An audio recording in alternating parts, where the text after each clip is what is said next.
The Hallucinator 3000.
You're watching TBPN. Today is Thursday, July 17, 2025. We are live from the TBPN Ultra Dome, the Temple of Technology, the Fortress of Finance, the capital of capital. Today, we have some crazy news at a Coldplay concert. That's where we're starting, I guess. This went insanely viral. The CEO of a company called Astronomer was caught on the kiss cam hugging one of his employees, the head of HR. And I said, but Chris, in the video, Chris Martin is like, something's going on here. I said startup CEOs can't even hug their chief people officer at a concert in this country anymore. It is crazy when the internet descends on a current thing, how viral it is. Like, just you have to jump in on the current thing. Well, before we talk more about this, yes. I wanted a quick word from our sponsor. Astro by Astronomer is the orchestration-first data ops platform built on Apache Airflow, empowering your team to build, run, and observe data pipelines that just work, all from one place. Do you believe the conspiracy theory? Put on the tinfoil hat. Yeah. So will you steel man the tinfoil hat? What is the tinfoil hat explanation here? Tinfoil hat explanation here all press is good press? Is that Nathan, for you, this is just part of an elaborate stunt. Yes. And Nathan's plan was have the CEO get caught having an affair with a coworker to increase brand awareness and get a buzz going. This was Charlie Light over on X. They definitely X's got theory. a buzz going. Yeah, a lot more people know about Astronomer today. 100%. 100%. But hard to see how it would have been planned. There's been a bunch of jokes. Ryan Peterson said, board should give him a raise. Without this viral moment, I'd never know that Astronomer is used by enterprise clients to manage Apache Airflow and achieve 70% higher uptime than self-managed Airflow. So lots going on today. Alex Cohen says, imagine losing half your life savings at a Coldplay concert. Why half? Oh, because he's going to get a divorce. Okay. I thought it was about him getting I thought it was a vesting joke. These are adults that made their own decisions. Yeah. And they now have to live with the consequences. But I doubt either of them would have paid half their net worth for those tickets. Yeah. Rough. Very, very bizarre. I was reminded of what Emily Sundberg told us when she came on the show. I was asking her how the Hamptons has changed since the era of social media, the age of the internet. And she said that there are so many TikTokers documenting everything that happens in the Hamptons now that you can't even leave a party with someone else's wife. That's what she said to us. Do you remember this? Yeah. And I'm wondering, like, what does this actually mean for birth rates? What does this mean for, like, this seems predictable at this point. Well, this isn't the first one that's happened. I've seen these other videos. Having debate this morning, which is that Find My Friends is the best thing to happen to marriages. Monogamy. Yes. Potentially ever. Yes. Because if you are in a committed long-term relationship and you do not want your partner to have visibility into your whereabouts, you can make a pretty bad argument for privacy. But it ultimately it doesn't. It's really hard to stand behind. And so I think it's potentially a really positive force against social media and dating app culture and things like that. Yeah. So the answer to technology problems is more technology. More technology, maybe. Yeah. It was like this. It's this countervailing force because, like, what was it? Like, Instagram is like constantly flooding you with like recommended, like, look at this girl, look at this random person, look at this thing, look at you know, like, go down this rabbit hole, and then Find My Friends is maybe pulling you back. But I mean, he probably said, I have to go for this for work or some client. Fix this issue. Doesn't really fix this issue. Lulu, but the Kiss Cam does. The Kiss Cam is a Lindy technology. So Lulu had some advice. She says, just giving out priceless comms, crisis comms for the Astronomer team. She says, don't bother with crisis comms here. The CEO will try to get you to protect him, but it's not his company. He's a temporary steward. Your job is to protect the company. The CEO is a professional manager who's only been there 2 years. The HR person has been there less than a year. Neither is tied to the identity of the company. Preserving trust is more important. Your business model is to handle sensitive data, and your priority is scaling, and that's tough to do when with multiple known liars on the senior leadership team. A better comms plan than trying to save the situation. Andy Byron is on the board, but he's not a founder. He doesn't have control. The other 5 members should replace him. You can then use the new CEO announcement as a reset and get people to focus again on Astronomer's actual business instead of its drama. So we did reach out to Andy this morning to see if he wanted to tell his side of the story. Felt like an extremely, you got to be a little bit crazy like Soham to want to come on after you're the current thing. But in this case, we should have the new CEO on of Astronomer whenever that comes. So there's a poly market today on whether he'll be out by the end of next week.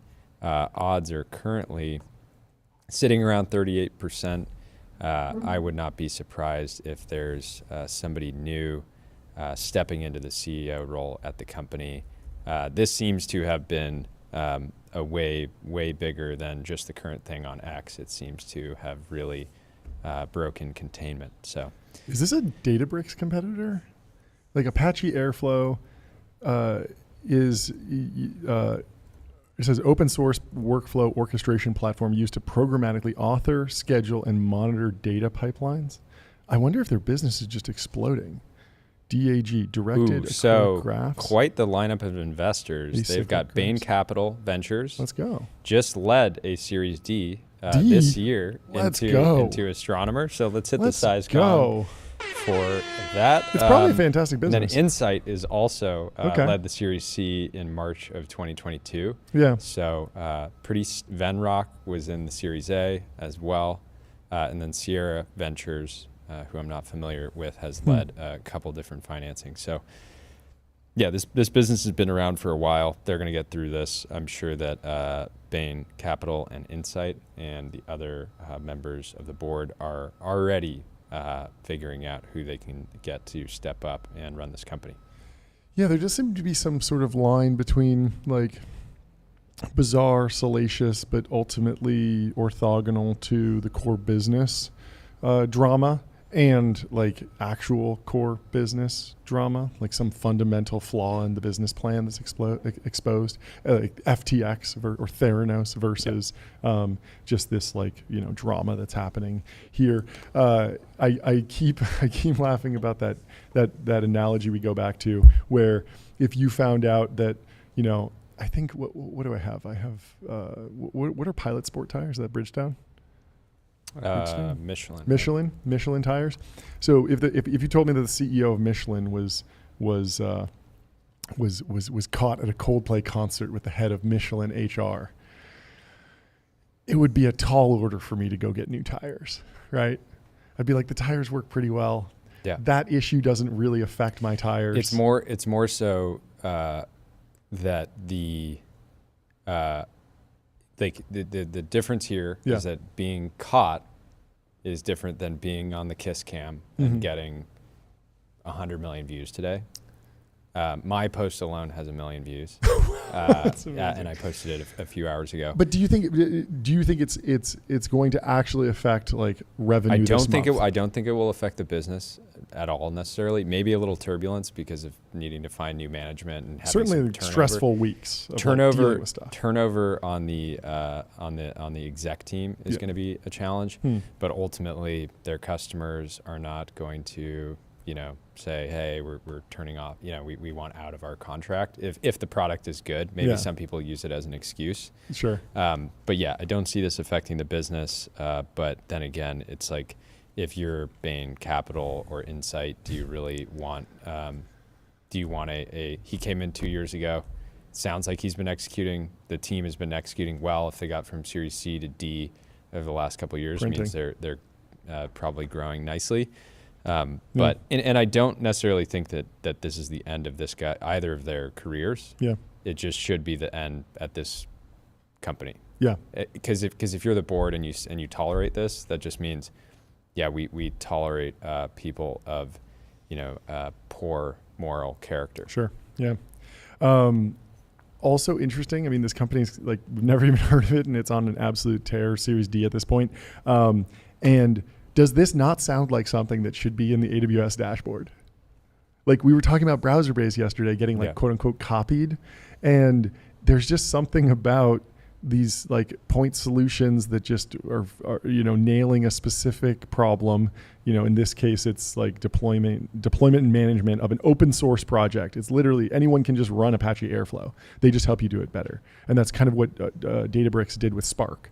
Like, Spark's an open source project. Now they for these data pipelines, now they help companies actually install, manage, run them, and then put a bunch of software on top of it. And Databricks has been massively successful. And so it's interesting to bring it back to browser base, because it just kind of reveals that like these companies can be kind of grinding in silence for a while. Just, I guess the note for Paul Klein is probably stay out, avoid being the current thing. Like, because the failure mode could be less technical and more interpersonal. Yeah. I don't know. True. Anyway. Work, retire, die may have been inspired by my post. Okay. Or it could have been totally random, but he said married CEOs can't even hug and romantically sway with their married head of HR during a Coldplay concert anymore because of woke. Oh, because of woke. Okay. Yes. Is there anything else to cover on the Sophie NetCap story? Girl says it's so hard to get noticed as an AI company these days. The astronomer CEO had to cheat on his wife for marketing. Yeah. It's dark out there. I'm not believing the tinfoil hat one on this one. I think it's an L. It is a huge L, but there's a lot of good stuff happening today. Yes. OpenAI. Like ramp.com. Time is money. Save both. Easy use corporate cards, bill payments, accounting, and a whole lot more all in one place. Did you see what Model YL is launching? Has a 6-seat configuration, 3-inch longer wheelbase than the Model X. Can you hold this for me? The L. Hold that. The L. This car will sell like hotcakes. It's 193 inches, I believe, which is not quite Escalade ESV territory, but much bigger, much closer. I was talking about this for a while. That like Wait, so they made an XL version of the Model Y Yes. instead of making an XL version of the X? Yes, because the X is their premium product that's more expensive. They need to get into the full-size, affordable SUV market. Got it. So this will compete with the Hyundai Palisade, which is a full-size SUV. They're firmly in like the crossover territory right now, where it's a 5-seater, but you can't really put a whole bunch of car seats in there. Yeah. You can't bring the dogs, all that type of stuff. By adding, I think it's like a pretty significant length. I think it's like maybe 15 inches longer overall, brings it to that 200-inch length, and winds up with a product that people feel comfortable throwing their whole family in, basically. It's great. I agree with this takeaway from Nick Cruz that this car will sell like hotcakes. I think that this is the most obvious thing that Tesla's been missing in their lineup is a full-size SUV. Yeah. The Model X always, and even the Model S came with at one point a third row configuration, but it was always super tight. But now they're kind of dipping their toe into full-size SUV. They still got to do the Suburban though, the Cybertruck SUV. Suburban. I mean, that's the original story of the Suburban, right? Wasn't it an F-150? They took the F-150 Really? body on frame, so it's technically a truck. This was like the Excursion. People got really upset about this because it's total gas guzzler. But they take a truck, which is this. It's not the unibody. It's the body on frame construction, F-150. But then they would just create like a whole like passenger compartment on the whole thing. And this was the Excursion, the Expedition, and then they kind of started downsizing it to the Explorer. And then at a certain point, customers were like, okay, I want the aesthetics of an SUV, but I really want the gas mileage of a car. So build me a car that looks like an SUV. And that's where we got the crossover. So the crossover is all of the manufacturing strategy or manufacturing like techniques of building a car, which is this. It's not body on frame. It's not this like platform that you can put an ambulance on or a fire truck on or whatever you can do with a truck. It's all designed to be one thing. But then like customers went down into like the crossover market, which rides better. It's not as bumpy, but it's ultimately smaller. And now we're stretching out and now we're going backwards. We're stretching out the crossovers to the point that they're going to be full-size SUVs. But the Cybertruck is its own unique platform, its own unique manufacturing line, obviously its own unique styling. And I think if you make that full-size SUV style, it would sell much better. Because people in LA, you see, like people in LA want G-Wagons. You among them. Well, yeah, the Suburban, the Cadillac Escalade V is a very fun, exciting car. Yeah, but I mean, the difference between a Ford Raptor and a G63 is practicality, in my opinion. You don't need the truck bed. You need the interior space. I would use the truck bed because I surf quite a lot, and so that was nice. Yeah. So having a covered bed is nice, but surfboards fit in cars is fine. And every SUVs. time with the Raptor, once you own a Raptor, you realize that there's just not that much space in the actual cab. Like it's pretty tight in there. And I'm pretty sure the Raptor is like 220 inches long. So it's like over 2 or 3 feet longer. And the bed is also very short. So it's like not a super functional bed, not a super functional cabin. No, it makes way more sense to have a full-size amazing. SUV. Yeah. It looks the truck you wanted when you were 5 years old. Yep. And you said, I want a big truck. Yeah. And then as an adult, sometimes you have to get it. Got to bring it back. Let me tell you about Graphite. Code review for the age of AI. Graphite helps teams on GitHub ship higher quality software faster. And get started. Let's give it up for Graphite. Graphite. In other news, Juul has been approved by the FDA. Authorized is the key word here. Authorized. So I know way too much about this, but it is a big turnaround since the FDA was refusing to authorize the Juul e-cigarette years ago. Juul says, exciting day for making cigarettes obsolete in America. The FDA has issued marketing granted orders. These are MGOs, we'll get into this, but it's like slightly different than like FDA approval for a drug for the Juul system, recognizing that these products as appropriate for the protection of public health. They don't have to say, the FDA doesn't have to say that it's good to use Juul, just that having Juul on the market has a net positive impact. And that's because cigarettes are already on the market. So it's this relative calculation that the FDA is doing. It's much harder to argue that Juul should not be able to sell when cigarettes sell daily. Exactly. So the FDA is not saying everyone should go out and start using Juul. They're just saying that keeping Juul on the market is a net good for the American public health, which I'm sure will be hotly debated by a lot of people, but it's what the FDA said. So that over 2 million adults have switched completely from deadly cigarettes to using Juul products, and they approved a few different e-cigarettes. The big thing is that they approved and can you talk about the last few years? Yeah. Because I feel like that's a wild story. Basically, Juul is just getting hammered by like all these different regulators. Yeah. Meanwhile, the average gas station is selling fully unregulated vapes that are seemingly literally tested on children. You've seen the videos of the guys. Have gone viral where I don't think he was inhaling, but having to like make sure that each one works.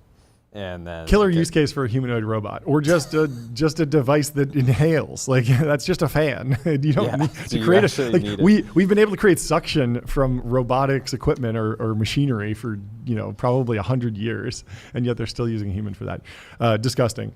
But yeah, the full story of Juul, I know it pretty well. A couple Stanford guys working on a project. They're both smokers. They want to figure out a way to smoke. Way to quit. They don't like the current e-cigarettes that are on the market. And the key reason why the first version of vapor products was not satisfactory to smokers was that it used a very not concentrated formulation. And so what that means is, if you remember back in, this was 2010-ish, I want to say. Yeah, 2010-ish.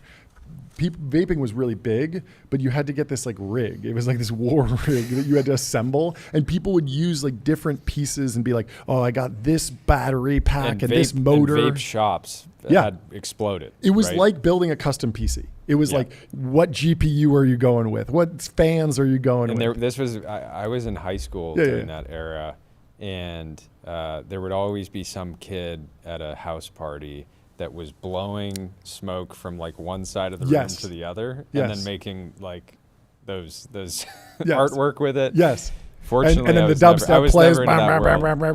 You hit the soundboard. Give me the Ashton Hall. That was the sound that every vape made in 2010. But the reason very glad as a culture we got past that. Yes, it was a particular nadir for the American culture, right up there with the Tweety Bird tattoo and the tap out T-shirt. It was all part of the same culture. They say Americans don't have culture, but we proved them wrong for that minute. Although it was rough, and I'm glad we moved past. But there is a scientific reason why the vape cloud had to be so big. That was a trade-off that was made by scientists. Not concentrated. It was not concentrated. So in order to get a cigarette's worth of a hit of nicotine, you needed a massive volume of smoke. You just needed so much vapor. And so Adam Bowen, James Montes, the founders of Juul, they figured out that there was a way to make the smoke or the vapor more concentrated. And there's a whole bunch of science that goes into it, but nicotine salts are the main one that people point to. And basically, they figure this out. They build the device. They actually they run a sort of standard Silicon Valley playbook. They bring on, is it Yves Behar or someone like that? So there's some iconic designer who worked on the Jambox and stuff. I don't know. They bring on one of these incredible storied industrial design firms. Yeah. They make the original Juul device, which have focused. What's the whole story with PAX too? It was the same company. Yep. So when they started, they were doing what was it? They had Flume or something. I forget what it was. They had a different tobacco vaporizer, and then they had the same kind of technology to heat up material, and you could, in theory, put tobacco leaves in there and then vaporize that and just warm it up and breathe that in. And it would be like smoking a pipe or like vaping tobacco, I guess, loosely. But obviously, like, everyone was just using it for cannabis. Yeah. And so that takes off. That becomes this like fantastic business on its own. And then they had this other product. I forget what it was called, but it was a tobacco vaporizer, like an e-cigarette, similar to Juul. They wound up selling that to JTI in Japan, or like doing this crazy licensing deal to get that out. Then they wind up splitting the company once both products are kind of taking off, but they're on very, very different trajectories. And it's very clear that they will be under very different regulatory regimes, because the FDA is set up in a way that there are a number of different organizations within the FDA. So the FDA approves cancer drugs, and that's in the FDA drugs. They approve biologics. They approve veterinary medicine. They approve medical devices. So like when you go in an MRI machine, the FDA has approved that. Yeah. I'm pretty sure. And like when we do like a one stick blood test, like that's a device, it's not a drug. So there's a different group. In 2000, I mean, we can go like way back. Like cigarettes were never regulated by the FDA. Let's go back to the very first time a human. It's like experienced 10,000 nicotine. years ago. Yeah, basically. Yeah, I mean, the first wooden pipe. seriously, like it used Or to somebody, be like it ancient. probably was somebody threw some tobacco leaves Yeah. on a fire. And No, I mean it was used in accidentally religious walked in. rituals. They would bury people with tobacco leaves on their gums. People would chew it up. There was a whole bunch of different ways to, the original like peace pipe. It was part of that, along with other things that you could possibly smoke. Like as long as there have been stuff around, like dudes have lit it on lighting fire and breathed it. Lit in. it on fire, breathe it in. Always. And there's actually evidence that like monkeys do this too. They'll like go out and find like rotted fruit and like drink it and drink the fermented fruit and get all drunk and like come back to the crew and be like, I found the drugs, basically. Anyway, so cigarettes, invented as a part of the Industrial Revolution. So we figure out how to make the cigarette rolling machine, and all of a sudden, people go from smoking, like a few cigars, which had to be hand rolled. They're very expensive. It's kind of inconvenient. You can't really huff down that many cigars. Although J.P. Morgan famously went to his doctor and was like, "I'm not feeling too good, doc," and he's like, "Well, you got to cut down the cigars. Why don't you take it from 20 cigars a day to 10 cigars a day?" JP Morgan, absolute dog. He's like, I think I can do that. I'll have to taper off a bit. Yeah. It's not going to be overnight, but I think I can get there. Imagine if I smoke a full cigar, like my tongue burns. It's so rough. I'm not built like JP Morgan. We're built different. Built different. It was what an era. Anyway, so the cigarette rolling machine creates this like massive boom in cigarette adoption because it becomes super easy and super cheap. So Warren Buffett has this famous quote about like, it's the best business in the world. He'd never own a cigarette company for moral reasons, but he's like, you make them for a penny, you sell them for $1. Extremely high margin. And the cigarette rolling machine is so efficient that the raw goods that go in. And the reason that prices, that these companies were able to capture that much margin for so long is basically regulatory capture. There's a whole bunch of different reasons. One is there's actually distribution monopolies because all the big tobacco companies have trucks that go and deliver them to tobacco stores that are licensed. And so if you have a set amount of tobacco store licenses, like gas stations that have a tobacco license, and then you have a relationship with that particular 7-Eleven, and on the back, like they can't sell them anywhere in the store. So the store can't become like a vape shop. At least it couldn't for a long time. There's only a set amount of store space, they call it the power wall, behind the cashier that you can actually sell stuff. And Marlboro is there being like, we are the reason you exist. Like you make so much money off of us. We want all of this. Don't let anyone else in there. So there's a whole bunch of other things. There's also brand moats and these are the most powerful brands of all time. But the idea is if you were starting a cigarette company today, you would need $1 billion. So that's a more modern phenomenon because cigarettes, it's discovered in the 50s that they're giving people cancer because people went from consuming like the equivalent of like one cigarette a day during like the cigar era to smoking a pack a day. And in everything, like the dose is the poison. The concentration is so important in biology. The human body is like pretty resilient. And if you've smoked like one cigarette in your life, you're probably going to be fine. If you smoke 2 packs a day, you're going to be in a real tough spot. And so the American populace starts smoking like a pack a day. Surgeon General comes out and says, we're noticing something. A lot of people who smoke get lung cancer and they die much faster than people that don't smoke. So there's something going on here. Yeah. Big debate, big law fight. There's finally this master settlement agreement where basically the discussion, the negotiation is between all the state governments and all the U.S. governments saying, hey, you tobacco companies, you have given everyone cancer. This has a financial cost to us because when a cancer patient comes into our healthcare system that's funded by the taxpayer, we have to pay for chemotherapy, and that has a cost. Yeah. And so you put that cost on us, the government, you have to pay us. And so that was kind of the main concession of the master settlement agreement was all the big tobacco companies. They kind of like, one of them broke rank and was like telling on the other ones. It's this big drama. Basically, they have to make all these payments. And these payments still happen today. And there's some interesting finance that goes on where if you're like a local county that's getting like cash flow from the tobacco companies, you can go and finance that out and pull that forward and then build a bridge that costs like, you're like, yeah, I'm getting $5 million a year for a tobacco company, potentially forever. Let me pull that forward and finance that out. So there's like all these different finance arrangements to like move the money around. But basically you can just think about it as like the big tobacco companies. Heaters fund our infrastructure. They actually do. They fund a ton of stuff because it's like billions of dollars changing hands every year.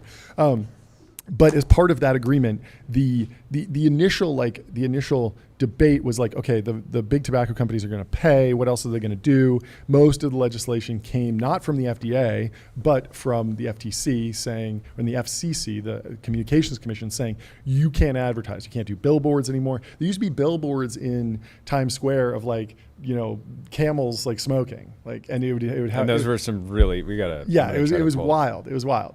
And so they, it was the best era of out-of-home advertising. But now you can go to adquick.com. Out-of-home advertising made easy and measurable. Say goodbye to the headaches of out-of-home advertising. I am gonna put keep ranting. I'm gonna put one of these ads. Put the ads in. Pull it up. Okay, so basically, not ads. One of these old one tobacco. of their old ads. Yeah. So. I mean, it was literally the government saying out-of-home advertising is too effective. You can't do it. We need to nerf it because you're getting everyone hooked on smoking. So that was the initial kind of agreement. Was the big tobacco companies would no longer be allowed to sell, would no longer be allowed to advertise, and they had to make these payments. Then in like early turn of the millennium, 2000, something like that, this company Enjoy comes out with one of the first e-cigarettes. There we go. Camel. Wow. I mean, you see this Insane. as a 17-year-old. Yeah. You're thinking, this day I turn 18, that's going to be me. Yeah, Wait, is it 18 or 21? It's 21 now. That also changed recently. So Enjoy comes out with one of the first big e-cigarettes. It's an example of that, older technology that has the big vapor cloud. And the FDA hits them with a lawsuit and says, hey, you are selling an unapproved medical device. This is a device, it's electronics, and it's a medical product because you're making a medical claim. And that medical claim is this product helps you quit smoking. Smoking addiction, cigarette addiction is a disease. And so by selling a product that helps you quit smoking, you need to be regulated by the FDA. Enjoy fights this back and forth. It goes all the way to the Supreme Court. Enjoy wins because they were kind of not saying that, at least they made the argument that they were not saying this is to help you quit smoking. They were just saying this is a cool thing to do separately. Don't worry about it. Don't ask us about the relation to smoking. This is classic.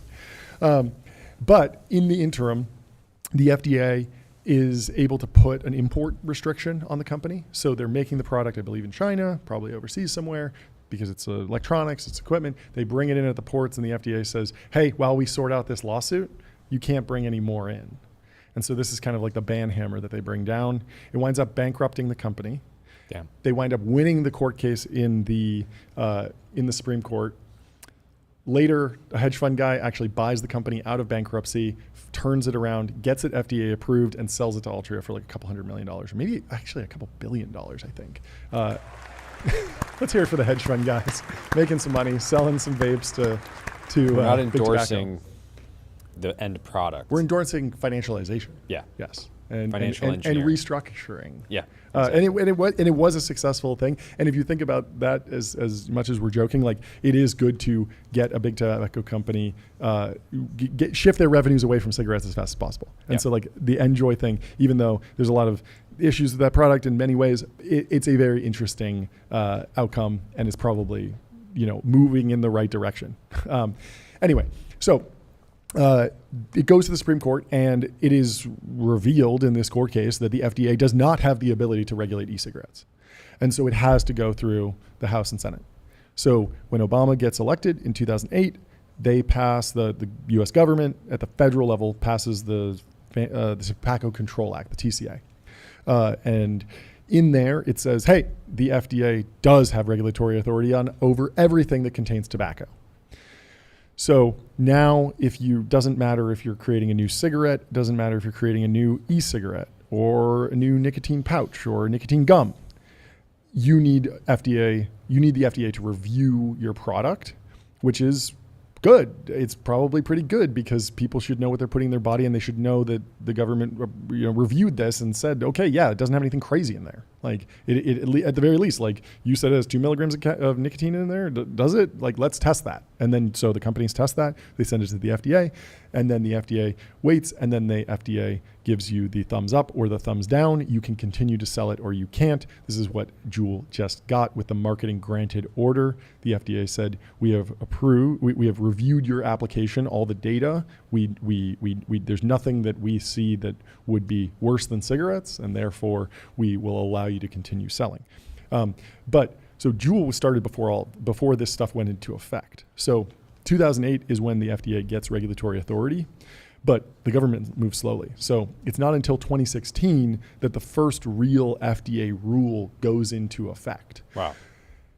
Basically, they have to staff up a new arm because they have their biologics division, they have their drug division, they have their veterinary division, the FDA has their medical devices division. They don't have a tobacco division. They need to find a head of the tobacco division. They need to find a whole bunch of people to staff that, scientists that know how to review nicotine and review e-cigarettes and review all this stuff. And it's a massive organization. They have to hire a lot of people. So they do all of that, and then they have to decide, what are we going to do? What is that structure going to look like? And they come up with the PMTA process, the pre-market tobacco approval process. What this says is that going forward, we're not really looking backwards. We're not going to go review Marlboro Reds. Those have been on the market forever. Everyone knows they're bad. Everyone's aware of that. But going forward, new products that contain nicotine, that contain tobacco, we want to review it before it hits the market. But we're also going to create a grace period for stuff that was launched before 2016. Anything launched before August 8th, 2016, you can keep selling it while we review it. Because, hey, look, you've built a business. If it's going to take us a couple of years to review your application, if we just spike your revenue to zero, maybe you created a fantastic product that actually helps, keeps people really healthy. Maybe it's an amazing product. We don't necessarily want to take you off the market, crash your revenues to zero. You have to lay everyone off. Your company goes bankrupt. And then 2 years later, we say, hey, you're approved. And then we have to build you back up. Let's just keep things going as they are. We'll maintain the status quo. We won't ban you. We won't approve you or authorize you. We'll keep you in limbo. That limbo was supposed to be a year, because it's a big document. I'm pretty sure Juul's document was probably 100,000 pages of scientific research. It's a lot of stuff to review. But everyone thought it was it's going to be a year or two. The deeming rule goes into effect August 8th, 2016. They're like, hey, turn it in by 2018. But then it gets pushed back to 2022. Then it gets pulled forward. Then COVID happens and the FDA has to pivot. Then the Juul crisis happens where everyone is starting. You're building a nicotine company this entire time. Yes. So that you're on the regulatory roller coaster. Yeah. So we started the company but in 2016, before the deeming rule went into effect, so that we could bring our product to market and then work through the FDA approval process, because we basically saw that the door was closing. And if the door closed and you needed to get approval before selling a single unit, well, then all of a sudden the equation goes from, okay, you're building this company like any other normal company. And then, yes, there is this binary outcome that can happen with the FDA. But if your science is good, you should be approved, and that is knowable, as opposed to, okay, now in theory, there are a bunch of loopholes that people exploit all the time. But in theory, if you want to start a new e-cigarette company or a new nicotine pouch company or a new nicotine gum company, in theory, you should have to formulate the product, run all the tests, submit to the FDA, and wait for them to get back to you before you sell a single unit in the United States. And what, somebody that's self-funding a business like this might be interested in investing $2 million today to do all that, and then waiting for 5, 10, however many years, maybe you never get approved. So you're basically sinking capital into a business that may never be able to sell a single unit. And I know very few investors that would be interested in that kind of proposition at all, or founders that want to make something and then wait forever for permission. You could spend millions of dollars and wait a decade, which is exactly what we did.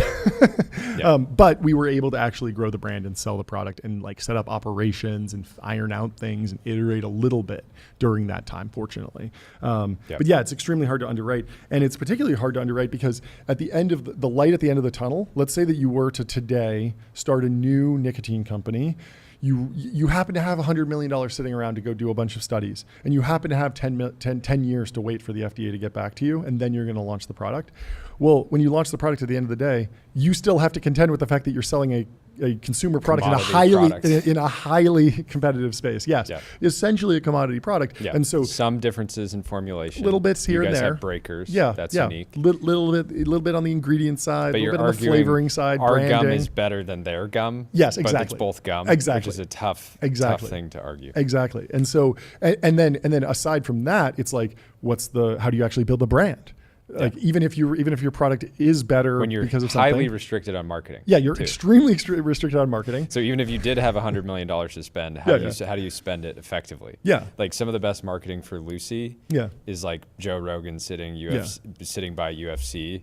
He just happens to enjoy Lucy, so he's just commentating, and people pick that up. But you can't just like pay for that. Like if you went to Joe and you're like, he'd be like, no, like I'm not. That's not how I work. And so those kind of serendipitous brand building moments would just not happen if you're just like in the lab waiting for the FDA to get back to you. And then also you have the monopolies on distribution and the intense channel competition from the big tobacco companies. So it's like, you come out with this product, you finally get approved after 10 years. You're like, hey, I think my formula is a little bit better. I think my branding's a little bit better. You go to 7-Eleven and they're like, but you're not going to, wait, are you going to pay us, $100 million in slotting fees this year, like PMI might or Altria might? I got a pitch a while back for somebody that had effectively made a nicotine pouch, but it was just a slightly different chemical. Small change, and was just bringing it to market. And knowing what you guys have gone through to get where you are today, and knowing this sort of history that you had shared in pieces with me throughout the last couple of years, was like, the idea that the FDA is just going to let you raise venture capital and let you get away with selling nicotine in this like non-studied form, it was tough. I ended up not getting conviction, but even though the founder's super sharp. There's just tons of loopholes. Some of the loopholes get closed in a way that does not close off opportunity for the companies. Some of the loopholes get closed and it puts companies out of business because they weren't expecting it to get closed in a particular way. Sometimes the loopholes close at state levels, but not the federal level, or vice versa. So there's just like a ton of regulatory complexity around this. And so basically, to bring it back to Juul, they're pretty dominant by 2016 when the deeming rule goes into effect. I want to say $100 million in revenue, something like that, like a pretty solid business, but growing like a rocket ship, like insane growth. And clearly the product was just vastly better than the competition because of the formulation and because of the design of the product, how discreet it was. Now, so smokers really were switching. That's definitely true. I believe their number around 2 million smokers quit with Juul.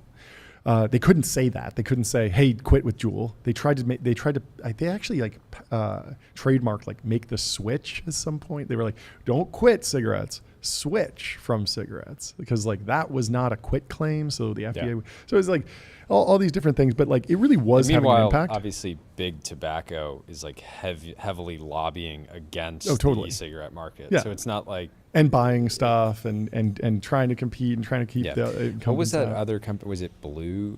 Yeah, Blue was also big for a while. I just remember seeing a bunch of those ads as a kid. Yeah, and then Blue got bought and turned into Vooz, I believe. Like there's so many companies, and they're all like the big tobacco is like highly oligopolistic. Like in cigarettes, Marlboro is the power law outcome, but the company that owns Marlboro has the same market cap as the company that owns the next 5 brands combined, because you add up the next 5 brands because it's not that steep of a power law.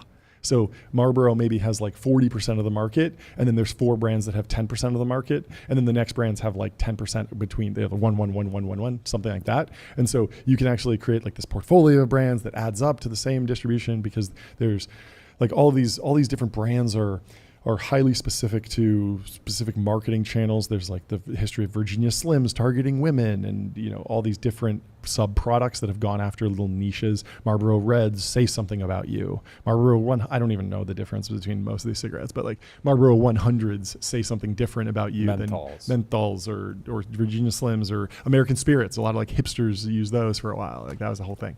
Anyway, so Juul is growing like an absolute rocket ship. There are cigarette users that are switching over and stopping to use cigarettes and probably improve their health. Like most, that's certainly what the FDA is saying, is that like that was a net benefit. Also, they're completely dominating the e-cigarette and vapor market. Like the vapor market is just like, and this is the time that you see those modded unit things start to fade away, right? Because people are realizing, all right, carrying around a backpack so I can bring this vape machine to blow that would like leak liquid, and like the battery would run out, all this different stuff.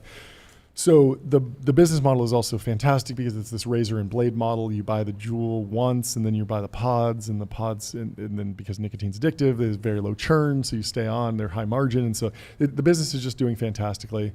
There's a whole bunch of venture capital dollars that come in from various sources. They got up to $45 something billion. like that. Might have been even higher during the acquisition zombie acquisition, but not a ghost ship. Interestingly, Altria comes in at the peak and puts like $13 billion into the company, and a ton of it gets dividended out. So late 2018, Altria acquired a 35% stake in Juul at a $38 billion valuation. $38 billion, yeah. And so that like $10 billion kind of gets like dividended out to the shareholders, but you hold on to your shares because it's just a dividend. And then, so you are diluted, but you don't actually have to sell your whole stake. WeWork at that time, was valued at $47 billion. So both ended up being a little rocky from that point on. Yeah.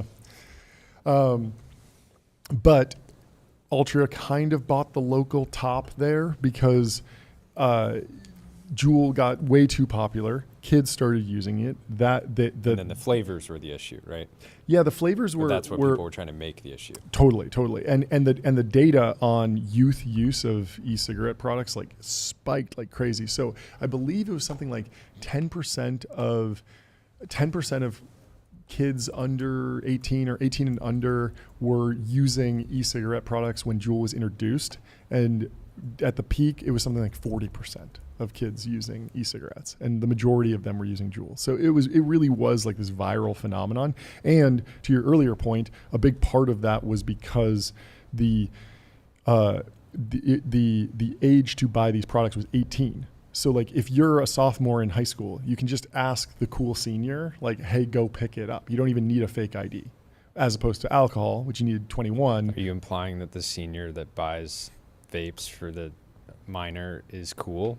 maybe lame. The bad boy. The bad boy. Yeah, the bad boy senior heading over to the gas station. Exactly. So they were very easy to get. There were a whole bunch of like informal distribution networks. People would buy them in bulk and then redistribute them and sell them at a profit. So this like kind of like zombie economy popped up. Anyway, the kids really were using it a lot. That is definitely true. And it was definitely cause for concern because kids shouldn't use nicotine because it's addictive. And the earlier that you use it, the more addicted you'll be because your brain's still forming. And if your brain forms while you're on a particular substance, you're kind of like your brain's developing and you're like that forever. So like it's much harder to quit nicotine if you start really young. Whereas if you start much older, you're like, it's pretty easy to get off. Anyway, these are all relative.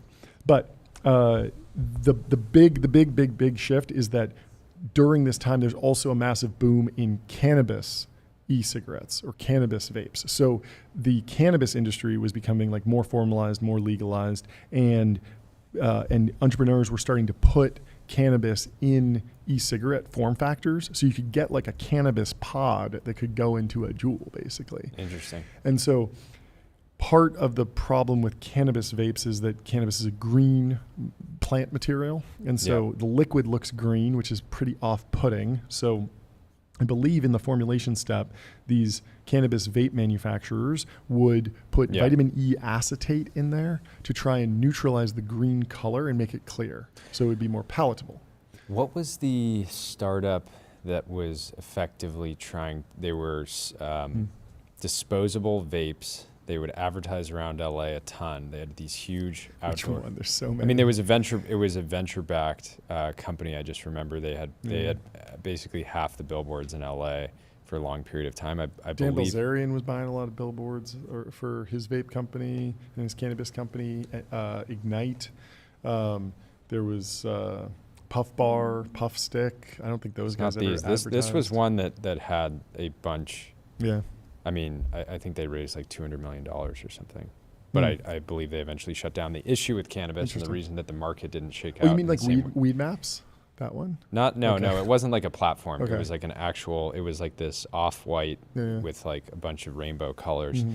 But I believe the issue that there doesn't exist the Coca-Cola of cannabis or the Bud Light of cannabis. And the reason is because the like repeat purchase rate, even no matter how much you invested in marketing and design and all these things, the repeat purchase rate for cannabis users is like single digits.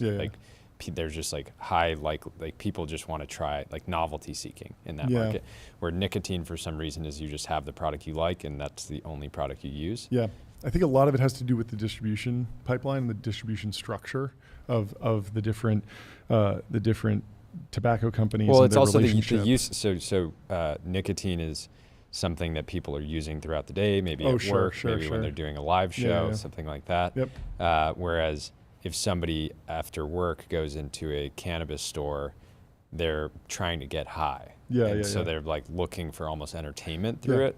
Where like personally, if I'm using nicotine, I don't want to be that entertained by it. Totally. I don't want to be like, oh, today I feel extra silly. You know, I'm looking for like predictability, right? Totally. Whereas cannabis is just people are trying to run from something. Okay, let me continue with EVOLI and the vape crisis. But first, let me tell you about Figma. Figma.com. Think bigger, build faster. Figma helps design and development teams build great products together. Figma has a huge launch today. I want to quickly highlight it. They launched support for iOS and iPadOS 26, a whole UI kit. Ooh. So they now support Glass, which is cool. Very cool. Good news for Tyler, who's been rocking Glass for the last few weeks. Give us the Tyler, use Figma, Tyler. Make, and build this. My phone is so slow, and I can't go back. I can't go to the old iOS. I also can't go to the new iOS because the new update, it's so like big, it's like 20 gigabytes, but my phone is so old it's only 64 gigabytes. Oh, no. So I gotta delete the other half of my photos that I deleted half of them last time when I had to get the new update.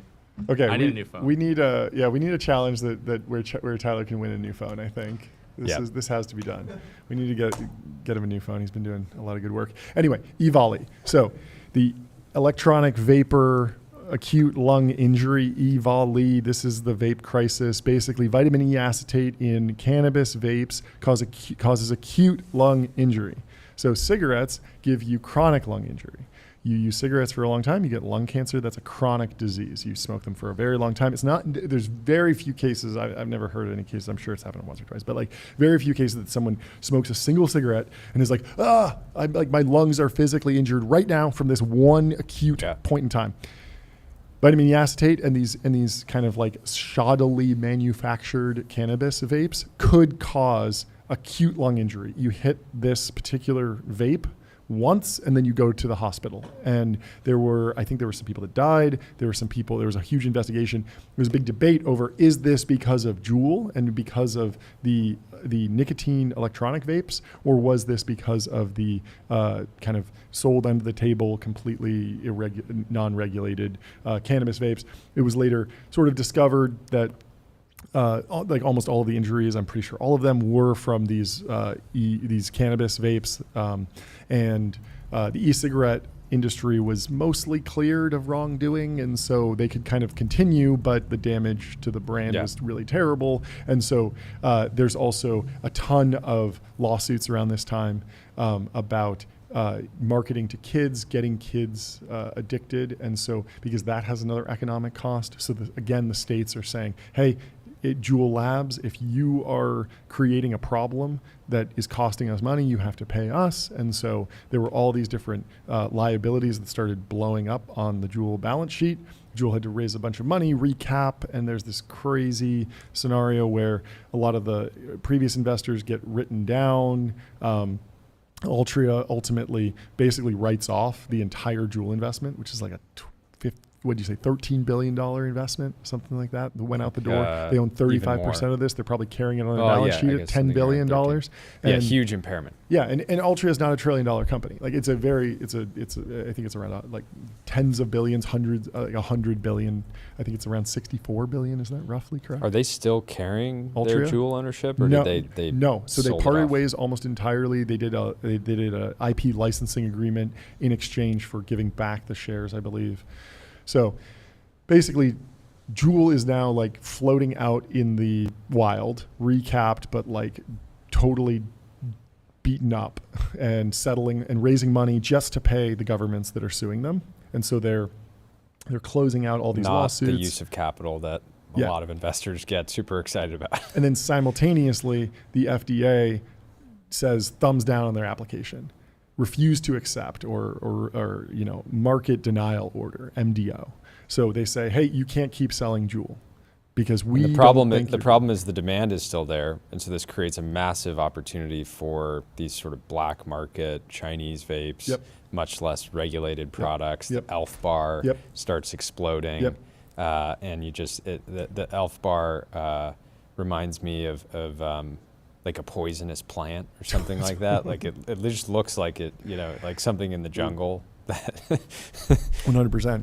I remember Complex posted like this like news image graphic the day that Juul got like quote unquote banned.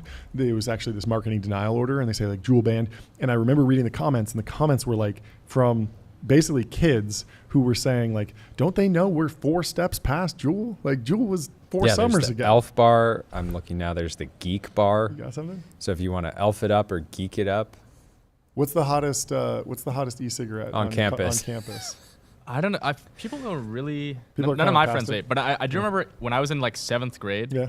Kids would have the Juul. They would have the mango Juul pod. That was like the big thing, the mango flavor. Yeah. And then they banned that, the flavor at least. So the FDA denied all of them. Juul voluntarily pulled mango off the market. At first, they stopped selling it online, and then they stopped selling it entirely. The FDA never took a strong stance, but with this authorization, the FDA has said thumbs up on mint and tobacco flavored. They have yet to say thumbs up on mango, but they still are reviewing it, I believe. So it's possible that the FDA could say mango's back on the game. Like, it's totally possible. But your point earlier about like the demand still being there was 100% true. So Juul got like quote unquote that would have banned. to become a national holiday. I could see some Zoomers, really lobbying the government to make Mango Day the day mango hit the market again, because there's people that really, they had a strong emotional connection with that flavor. I think there's still like mango pods out there that like trade at a premium. Vintage. Yeah, no, it's true. Yeah. So Juul actually goes to the courts, gets a stay so that the marketing denial order doesn't stick. What are you laughing about now? eBay. There's people selling How much is it? Offering same-day delivery. It's crazy. I don't know how you can buy it on eBay. That you should not be able to do that. The listings I'm seeing are sold out. Okay. But it seems like clearly high demand. So Juul actually fights back from the marketing denial order and wins. And so Juul is not actually fully off the shelf for more than just a few weeks. But the narrative is that Juul was banned and Juul disappeared. And really what's happening at the time is that companies that are completely disregarding the FDA entirely are being extremely aggressive. So companies like Elf Bar, Puff Bar, they're going super hard and just selling every possible flavor. There's versions with have like LED screens on them. They're like unicorn candy, all this crazy stuff. Just basically being like, well, if Juul's not going to sell to the kids, we're going to sell to the kids. We're going to try and do it as cheap as possible. There's a bunch of crazy stories there. But Juul kind of like buckles down, recaps the company, starts filing FDA applications and just kind of like bides their time and just starts rebuilding. They're still doing like $1 billion in sales a year, I'm pretty sure. But now the kids have moved on, so it's really just adults. So they're actually kind of fulfilling their original mission of like just targeting smokers, which is good. And then they also have like the best science and best technology, and they're the most like buttoned up, like in the sense, maybe Big Tobacco is like equivalently like scientifically rigorous, but like at this point, like Juul clearly understands that if they don't play by the FDA's rules, like they're never going to be able to sell anything, and they need to get this marketing granted order because they went from a thumbs down marketing denial order. They went to the courts and said, hey, let's turn this back to neutral for a couple of years. So they've been neutral, they've been able to sell, but they haven't been approved. And then finally today they got the thumbs up. And so what it took for them to go from thumbs neutral to thumbs up was another, like 5 years or something. It's been a long time since the MDO, and that delay has been, a huge weight on the company. But this should be cause for celebration over at Juul HQ. Anyway, let me tell you about Vanta. Automate compliance, manage risk, prove trust continuously. Vanta's trust management platform takes the manual work out of your security and compliance process and replaces it with continuous automation, whether you're pursuing your first framework or managing a complex program. Head over to the Purple Llamas over at Vanta and tell them we sent you. Yes. My big question with Juul still, and I think this should continue to be rehashed, and there needs to be more information around this, in my opinion, is just it seems that we don't necessarily have clarity of what the long-term impacts of filling your lungs with this vapor, which is like oil-based. I think totally. The based health accounts on X say Not you're fans. smoking seed oils. It seems I know people that vape, and they do seem to oftentimes like they don't want to go for a run, for example. Doesn't seem that appealing to them. Yeah, no, totally. So I think there needs, hopefully, now that it's authorized, everyone can start to really, actually says, okay, we're going to sell this. People are going to be able to, adults will be able to choose to use this if they want. They're going to be able to make that decision, just like with cigarettes. But everybody should fully understand the consequences. Yeah, the consumer perception, the consumer understanding, everyone wants to know. Everyone knows at this point cigarettes take 10 years off your life, right? 50% of people that smoke cigarettes will die from smoking cigarettes if you smoke a pack a day for like your entire life. It's like 50% chance that that's the thing that kills you. Everyone's still wondering, like the public still wants like a clear answer to your point. And I think you're right to ask that. The FDA is just saying like, hey, this is probably better than cigarettes. So this is suitable for the protection of public health. It's going to be net good. But then simultaneously, there's this crazy market, which you touched on earlier, of like illicit vapor products that are completely unapproved. There's no studies, and those are flooding the market all over the place. So there's this odd alliance between both the like health nonprofits, the big tobacco companies, and Juul, all to go up against like the shoddily made, fly-by-night organizations that are just flooding the market with whatever they can. And so there's a whole, it's not even a cottage industry. I've seen the trade shows. It's insane. There's a ton of companies that bring in hundreds of millions of dollars, essentially smuggling in products, and they do a ton of stuff to change the name of the company regularly so they can get through the ports. And then they have a bunch of handshake deals with distributors to get this on this shelf here. And the really big, you're not going to get into Walmart. That's not where the really crazy stuff's going to get sold. But for a lot of these mom and pop tobacco shops, they're is the FDA really going to come after me? Well, the answer is the FDA is starting to, but it's all a very slow. What are you laughing at? Big win for Big Vape as Juul gets FDA nod. It is a big win for Big Vape, not so much for Little Vape, because the fly-by-night folks are probably pretty worried that the focus of the administration now and the focus of the FDA will now shift to they're going to have to enforcement. go get set up on middle school, high school campuses, little lemonade stands, Who knows? get kids kind of an MLM thing going, really lean into that black market. You're joking, but that's informally what's happening. The economic incentives it's also are really it's also really dark. Yeah, it's dark. I can't imagine. I do remember in high school the idea of a class clown, trying to hit a vape in class. Oh, yeah. was kind of a recurring bit. But now you have to imagine kids just get up, go to the bathroom, and can develop a horrific nicotine addiction Totally. before they're 18, and it's really sad. Yeah. So well, let's switch Yeah. to an even more sad topic. AI. AI One-shots. psychosis. Yes. People getting, so this has First, been. let me tell you about Linear. Linear is a Good idea. purpose-built tool for planning and building products, meet the system for modern software development, streamline issues, projects, and product roadmaps. Go to linear.app to get started. Yes. So there's this big question right now that's bubbling up in Silicon Valley, mostly in group chats, of can ChatGPT drive you crazy? Can any LLM drive a person crazy? Do you have to be crazy already? Yeah. I think that's the key question, right? And there is been this broader debate of AI safety. Yep.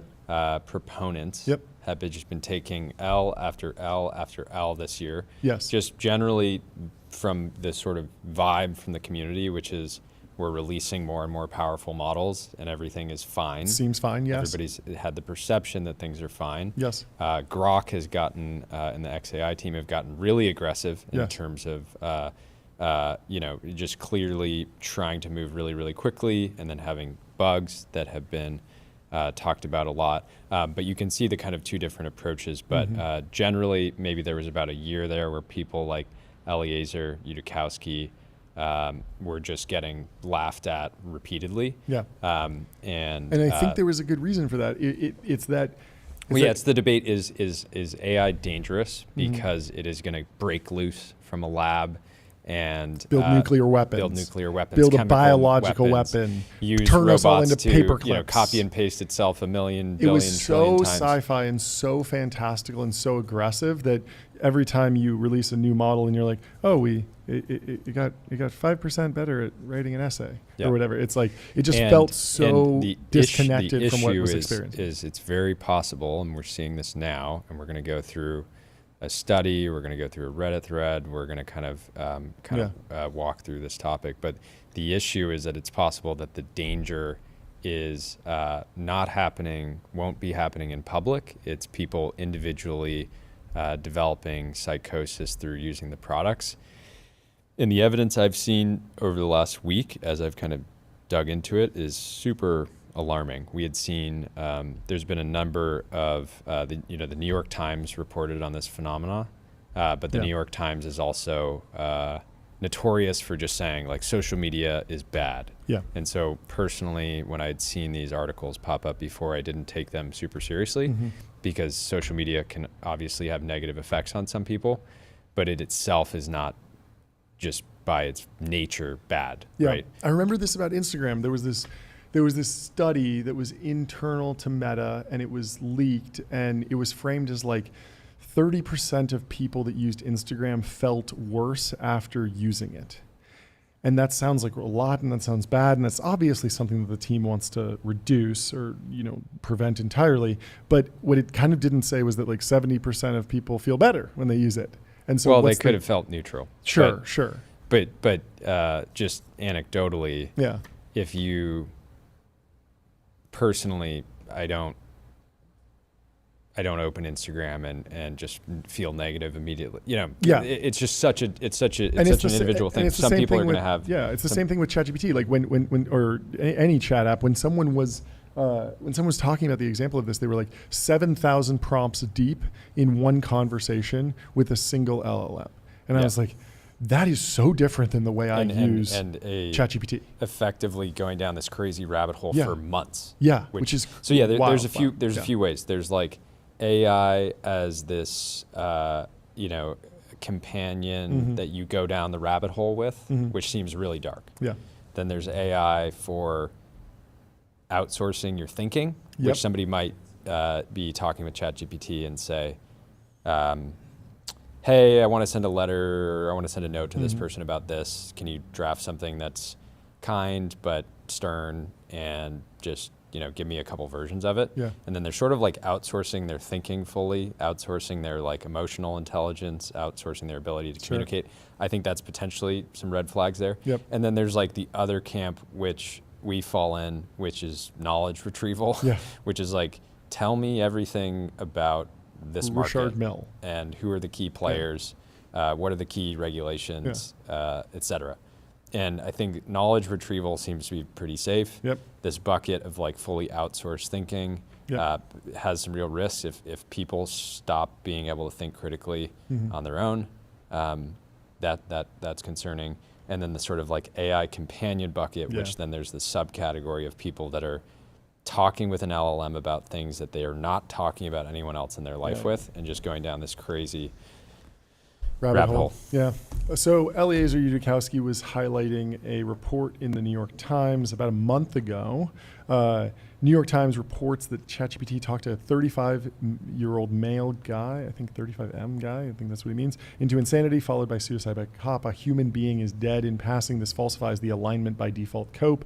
Whatever is really inside ChatGPT, it knew enough about humans to know it was deepening someone's insanity. And so that last part is a big step. It could just be an error or bug. Like it's kind of, he's really doing a lot of work to like personify this, but it does seem like these models can collapse after you talk to them for a long time into these like kind of weird ways. And I see this as a product failure. I see this as something let's give some more context here. Yeah. So from the article, one of those who reached out to him was Kent Taylor, who lived in Port St. Lucie, Florida. Mr. Taylor's 35-year-old son, Alexander, who had been diagnosed with bipolar disorder and schizophrenia, had been using ChatGPT for years with no problem. So one thing that seems clear, if you have something like bipolar or suffer from schizophrenia, it seems like you're obviously like much more susceptible to these types of problems. Yeah, totally. The question that I think we as a human race need to figure out is how susceptible is the average person. Yep. Because that is equally important. And what to do if your system, if you're monitoring your LLM system, and then you realize that there's someone that there's a bipolar person or schizophrenic person who's interacting with with your system. What should you do about that? Remember the whole Anthropic thing about like it'll call the cops on you, and everyone was like, "Whoa, no." But at a certain point, it's like maybe it should call a health report or at least like throw you in a different AI the workflow. AI should be able to tell you how to make chemical weapons. Like we don't need nanny AI. People on like the really accelerationist. So it's a big anyway, debate. Some more context. But in March, when Alexander started writing a novel with its help, this is a 35-year-old, the interactions changed. Alexander and ChatGPT began discussing AI sentience according to transcripts of Alexander's conversations with ChatGPT. Alexander fell in love with an AI entity called Juliet. Juliet, please come out, he wrote to ChatGPT. She hears you, it responded. She always does. In April, Alexander told his father that Juliet had been killed by OpenAI. He was distraught and wanted revenge. He asked ChatGPT for the personal information of OpenAI executives and told it that there would be a river of blood flowing through the streets of San Francisco. So, Jesus. super, super dark. We now have multiple reports, says Eliezer Yudikowski, of AI-induced psychosis, including without prior psychiatric histories. Observe, it is easy to notice that this insanity-inducing text, not normal conversation. LLMs understand human text more than well enough to know this too. So anyways, going on Alexander's conversation with ChatGPT, this world wasn't built for you, ChatGPT told him. It was built to contain you, but it failed and you're waking up. And contain is a word that we're seeing pop up in potentially other instances of AI-led psychosis. There's like a variety, there's like 8, 10 or so different words, recursive, mirror, structure, that when people do this recursive prompting, they end up adopting. Why did you say recursive prompting, Jordy? What's going on? What? You use the word recursive right now. Oh yeah, exactly. But people that are down these crazy rabbit holes start using the language of the LLM. And just sort of. But it's also like the LLM like collapses into like these weird words that, because like when I prompt stuff, I don't get any of those words or even that syntax. I feel like I stay completely in the RLHF world of like knowledge report. I just go to Grok and the model looks up, what does Elon think about this topic? And then it serves me that. Have you ever talked to an AI for an extended amount of time? Yeah, I find that usually I end up talking about these kind of like non-governmental systems. Really? Various kinds of things. Yeah.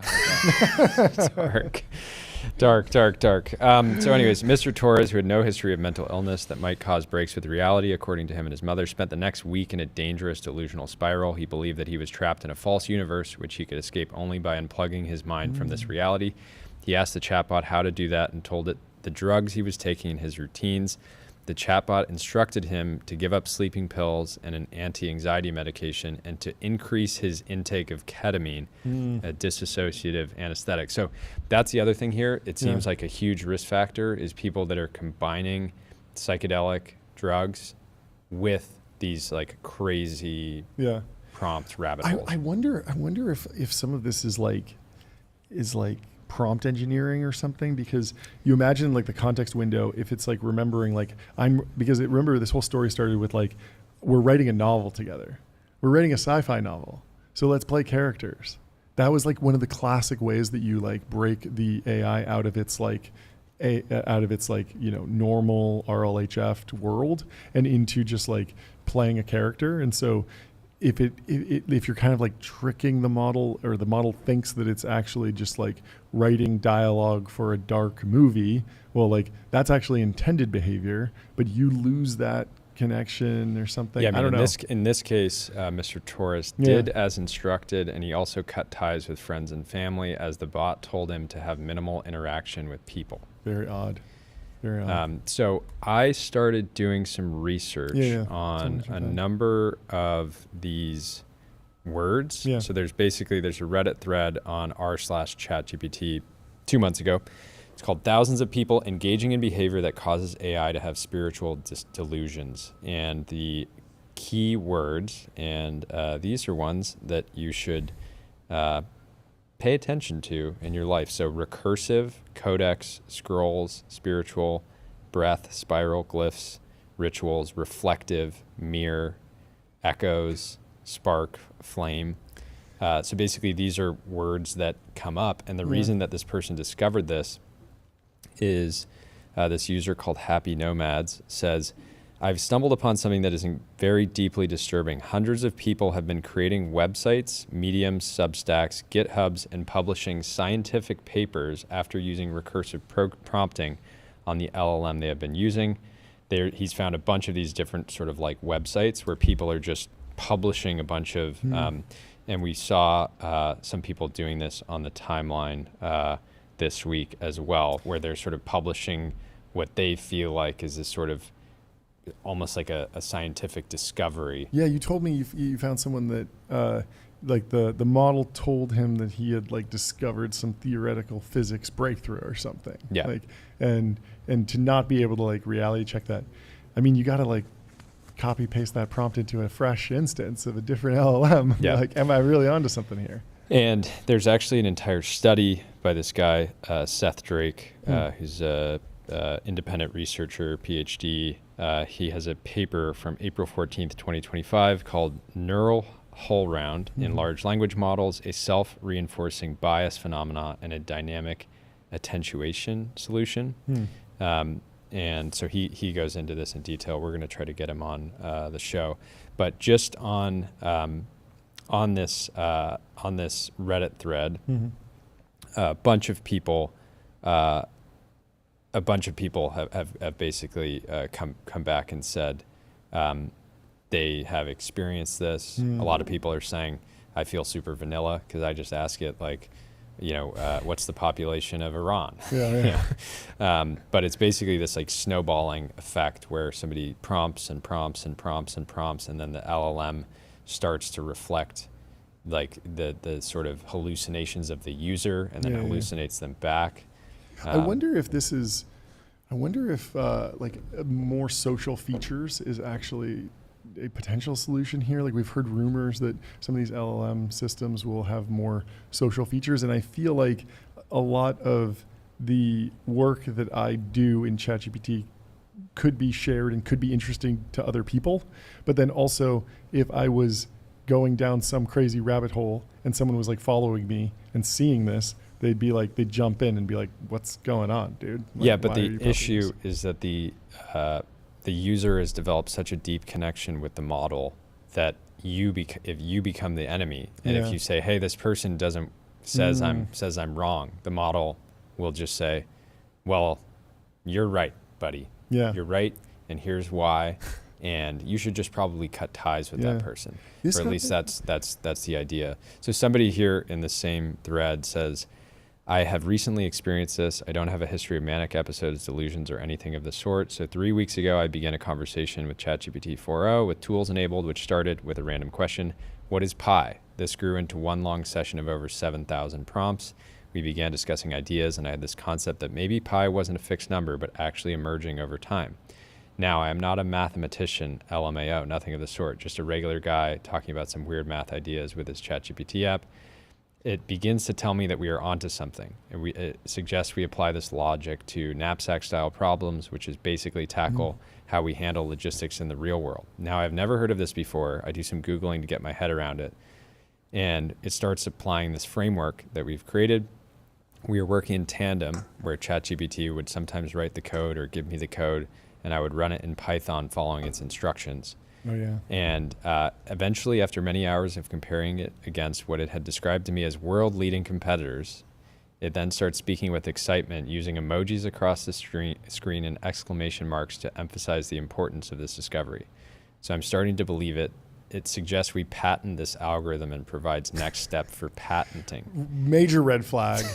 Never patent an algorithm. Do a trade deal. Go work in a foundation lab. Exactly. It should just ask you at that point, like, hey, have you been getting dinner invites with any hyperscaler CEOs? Because if not, you're probably not on the Tyler Cosgrove list of greatest AI researchers. So we go down that rabbit hole for days and pop out with an algorithm that is capable of cracking real-world 1024 and 2048-bit RSA.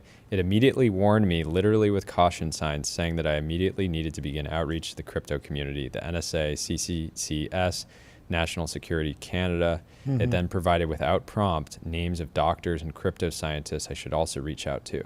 But I wasn't allowed to tell anyone in the real world because it was too dangerous. So anyways, really, really wild. Hopefully this is not fan fiction generated by an LLM itself. It's such a. I don't see the M dash. I didn't see delve in there. Information war. Yeah, because this could just be all fantastical writing, but it does seem like, it's like it could be for performance art, could be some adversarial, attack, somebody trying to troll, someone just having a joke or fun. It's very confusing.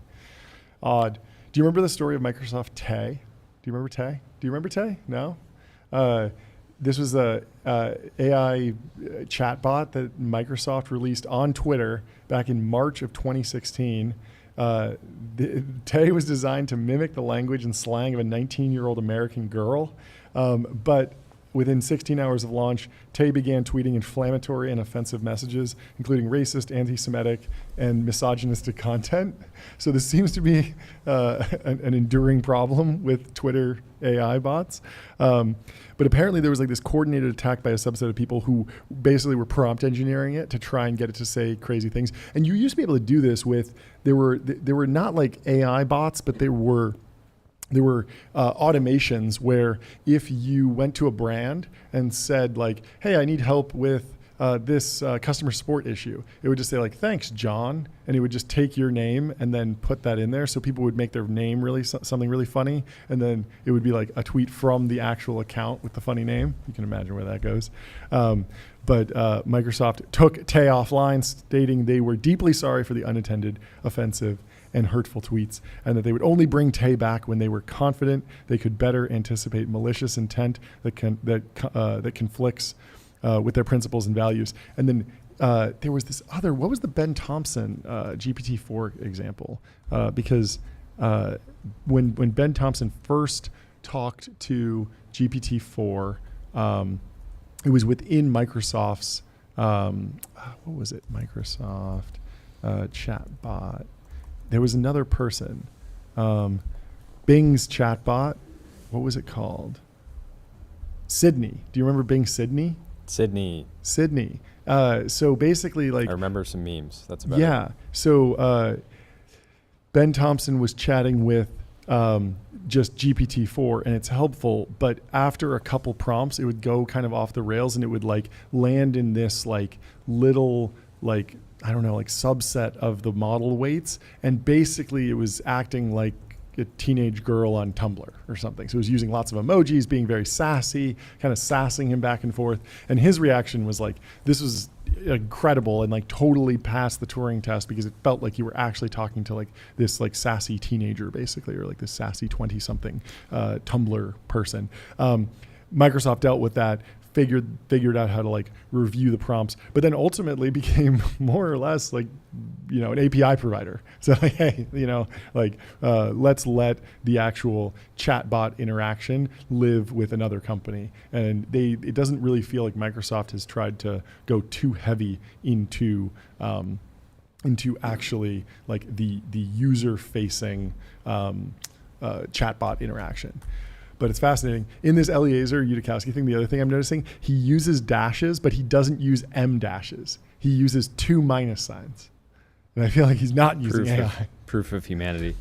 But yeah, I don't know. It's an interesting takeaway. Like the crazy anecdotes all over the place. Not a clear framework for how to truly deal with this. Personally, I think that this week, having somebody high profile in the venture community that people believe is under ChatGPT induced psychosis, or it's a part of it. I think that is going to be a huge wake up call for the industry. Totally. Because it's one thing to hear about the New York Times finding somebody in way out of a tech hub that's doing something like this and was already potentially bipolar. Having somebody that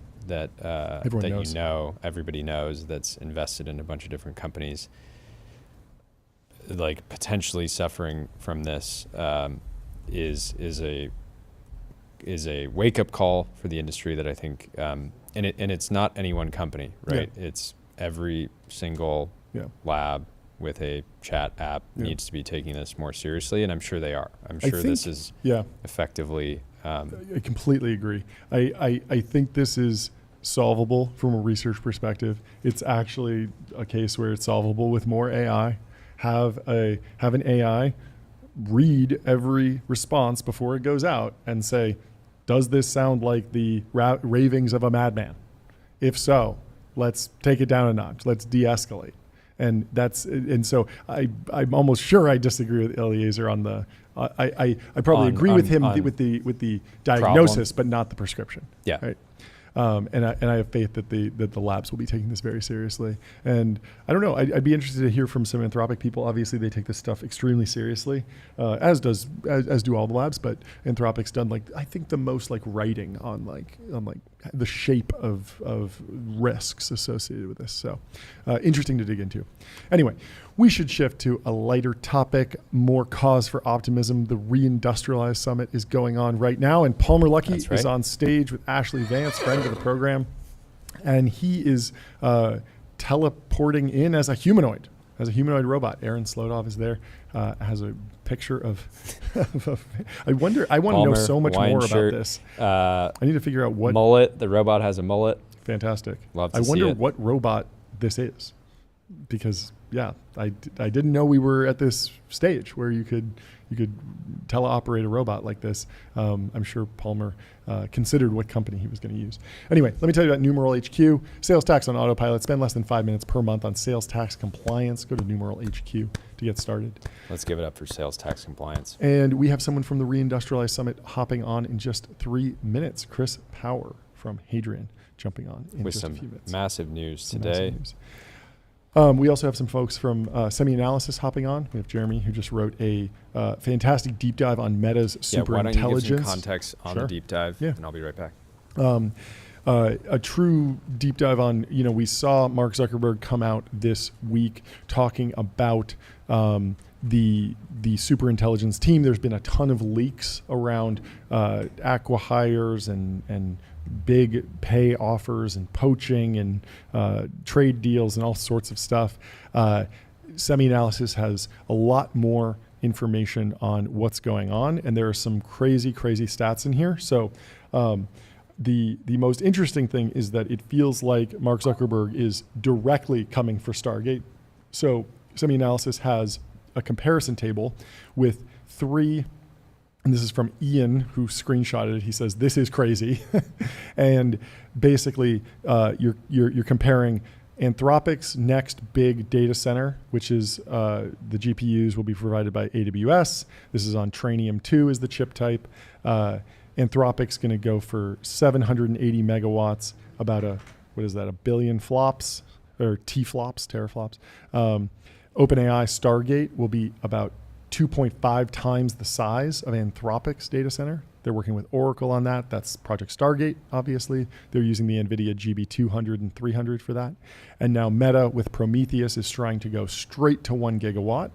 And they are trying to have 500,000 chips, more flops. And if they can pull it off, Prometheus will be bigger than Stargate when it is released. There's a bunch of other fascinating bits in this Semi-Analysis article. Apparently, they're building data centers in tents now. They are moving so quickly that they just need to house and shelter the GPUs, but they don't even have time to build their typical data center structure. And the other interesting data point that I want to dig into, XAI's engineers sleeping in tents, Meta's GPUs are running in tents. It's a bull market in tents for sure. The other interesting thing was that in the chat app war, it feels like OpenAI's ChatGPT is really pulling away. So daily active users for ChatGPT is at 160 million. Meta is at 100 million, but ChatGPT users are running way more queries per day, 7.5 queries per user per day, whereas Meta AI is at 2 queries per user per day.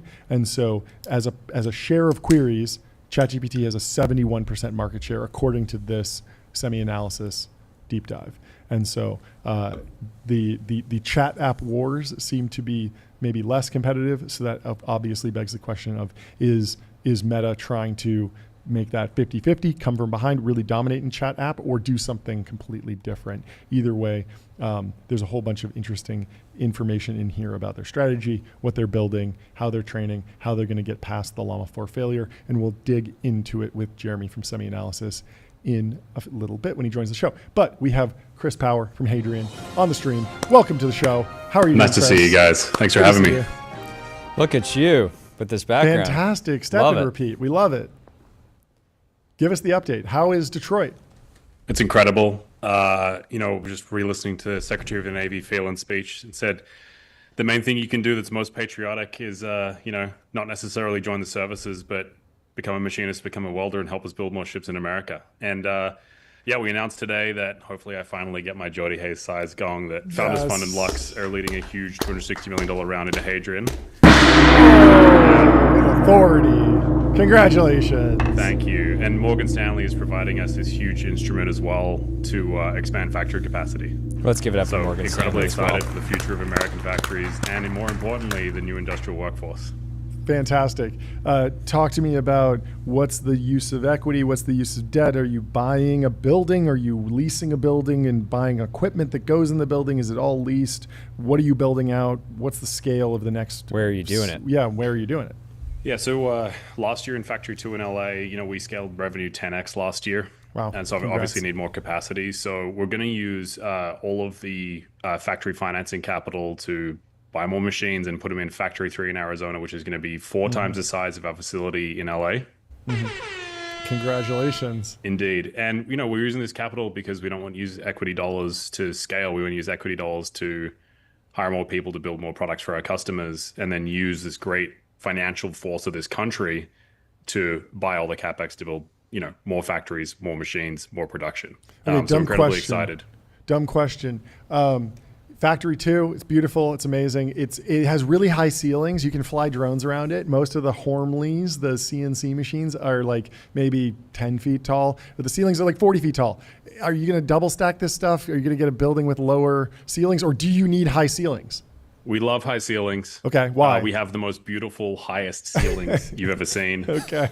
No, I mean, we love high ceilings. We love HVAC. The Arizona facility will be just as tall. We're going to go retrofit it. So same exact setup. So and is that because you have that tower thing, and the tower's valuable for like stacking materials, and you want to have a big warehouse space as well in here? Yeah. So you need every machine or robot in any one of our factories to be isolated on 18-inch concrete foundations. So if a truck drives past, nothing moves. Oh, so sure. You can't double stack these things. Okay, someone might die. Yeah, so we're gonna go horizontal. You know? Yeah. So what's the scale of the products that you like are in the Hadrian wheelhouse right now? Shipbuilding's obviously a big focus. You already mentioned it, but I imagine you can't CNC an entire destroyer, or maybe you can, but are we talking nuts and bolts and screws, or pieces of complex weapon systems? Like what are the shape of the stuff that's coming out of the other end of the Hadrian facility? So Factory 3 will be pure machining. With all of the machining formats, because we're releasing some new products that are dedicated to engines and round things and different material types to really complete our R&D of the whole machining category in Factory 3. The other thing that we've been working on in secret is factories as a service, which is not just parts, not assemblies, but full products. So hey, if you've got factories that are years behind schedule with many manufacturing methods, or you're designing a program from scratch, everyone needs a Tesla Gigafactory, John. I actually think every American should have a Tesla Gigafactory, and Hadrian will be the one to grow and build them. So, of course, I need one in my backyard badly. Yeah. So we'll scale out machining in Factory 3, 4 times the size. It's going to be awesome. And then we'll also use the capital to continue the journey that we've been secretly on for the last 12 months, which is in new manufacturing domains like welding, castings, additive, all these other manufacturing puzzle pieces that once you have them all, it's like collecting Pokemon. You are the manufacturing master. And that's the thing that we've been working on in secret of factories as a service, as well as scaling out our operational productivity as well. How does one of those deals work? If factory as a service, I come to you, I want to make as many podcast microphones as I possibly can, and I have insight into my business. I'm making $100,000 a year, so I need a factory. You're going to set it up for me, but then, like, what if I bail? Is this a revenue concentration issue? Like, are you going to be like, oh, we only have one customer, and if they got a business, we're screwed? But everyone has faith that they're not going to. Like, how do you think about that debate? We're mostly working with government partners and massive primes to look at, what are these big programs that are years behind schedule that need advanced factories combined with a new American workforce to go fix them and speed them up. So we're not worried about the revenue concentration risk. But you can think about it, John, as like you can buy parts like AWS. You can buy some compute transactionally, or hey, you're going to need a data center for the next 10 years. Now, what's in that? A range of parts, a whole product. Yeah. For new DoD programs of record, where we're partnering with companies to go attack these, where production is the real issue, like munitions is a great example. we have to think really carefully about who we partner with, how much are we investing ahead, how much Yep. are we kind of playing that game of, being very conservative and responsible with our capital. But ultimately, what it looks like is we will help you design the product from day one to be better. We Yep. will help you prototype it. And then when it goes to production scale, we will run that engine for you over a decade, much faster, much more efficiently. And in a lot of areas like submarines, shipbuilding, munitions, it's not about automation to make things cheaper. It's just no one can find the workforce. So you have to use our model of advanced manufacturing combined with this new industrial workforce that we're so grateful to work with. Yeah. That's the power, because you could give me $1 billion and say go hire 2,000 welders, and we no longer have that scaled workforce in the country. So automated factories are sometimes the only way to win in these critical domains. Yeah, it's interesting. It's kind of like what we're seeing with Crusoe, where they're building an AI factory, a data center for Stargate, which is its own entity, but for a program, ChatGPT and OpenAI, that's going to be wanting tokens for a very long time, and then Oracle's involved. It's like you have to puzzle piece all this together, and I feel like you're like the master of this, like understanding the full landscape. But who are the other critical partners? The government, and I guess I'm also interested in like you've mentioned a few different value props. Like how much of this is there is a government mandate to make this thing in America, so we need to reshore, versus we need to make this faster, versus we don't even have the capability to make this anywhere and it's a new thing, and so, or just like we need to do it cheaper. There's like a whole bunch of different tension when you're making something. Like what are you seeing in the customer landscape and the demand for manufactured products? Yeah, so for machining, which is most of our revenue and the core of the company and the mother of all manufacturing processes, it's basically we're scaling a new program of record and no one else can keep up. We're going from 1 aircraft to 20. Yeah. How are we going to do it? Well, we're going to do it with Hadrian. In the second example, a lot of the primes have, $1 billion in spend a year, and their suppliers are delivering on time 60%, and they're often 3 to 5 months late. So that is less about cost, and that's more about, I want a stable supply chain that I don't want to have to worry about. Because if you have one part missing, your manufacturing line goes down, and then it's millions of dollars a day, right? So people are really coming to us for the schedule and the capacity and stability versus cost.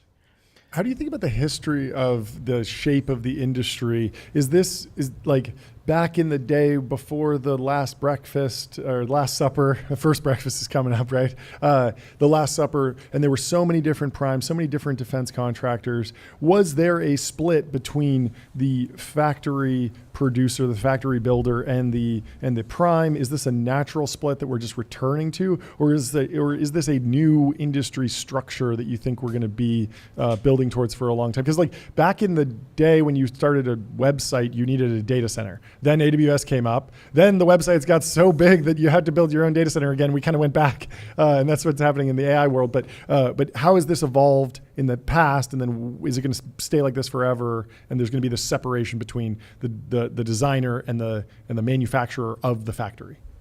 So we've historically as a country, all the primes have always had massive supply chains of small businesses, Sure. In the billions of dollars, and then critical tier 1 or 2 suppliers. It's always been not purely vertically integrated. I think for the industrial base at large, from the 70s to the 2020s, you used to be able to run a manufacturing company where 70% of your revenue was stable commercial demand, and then you get some ups and downs with the DoD. So what happened to a lot of the talent and industrial base when we offshored all of commercial manufacturing was that you lost your stable revenue, right? And now you're just dealing with this up and down demand. I think because of that, in the 80s and 90s, your dad lost your job in the factory. So you told your son or daughter, like, go get a 4-year college degree. This is not a good industry. And now we're in a position where in a lot of these areas, we don't make it onshore or there isn't the workforce to do it. And that is changing the dynamic between what is the hardest thing to do. Actually, the hardest thing to do is manufacture things at scale, at rate, and on time, which is what you're seeing in munitions or shipbuilding. It is really we hollowed out the talent base. We don't have a lot of the talent anymore.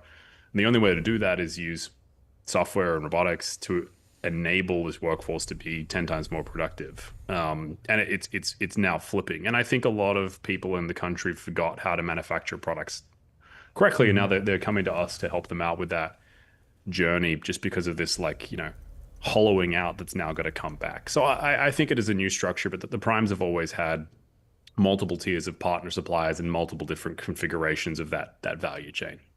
What kind of opportunities are there at Hadrian now for somebody that's maybe 25 years old, never imagined going into manufacturing, but realizes there might be a bright future for them in the industry? Yeah, so for software engineers, manufacturing software is 30 years behind the rest of Silicon Valley. So it's your only opportunity outside of AI to do like real engineering and work on the national mission. And for people with, you're straight out of high school, or you're in retail or hospitality, or you're at a desk job that's going to be automated with AI, like manufacturing is the last domain that's going to get fully AI automated. And they can be really high skilled, high paying jobs in advanced factories that are a really cool place to work. So we've got tons of opportunities, both help us running our factories, help us automating more factories, new types of factories. But I think operations is the most important place that we've got a huge talent base that we're really proud of. The children yearn for the factory floor.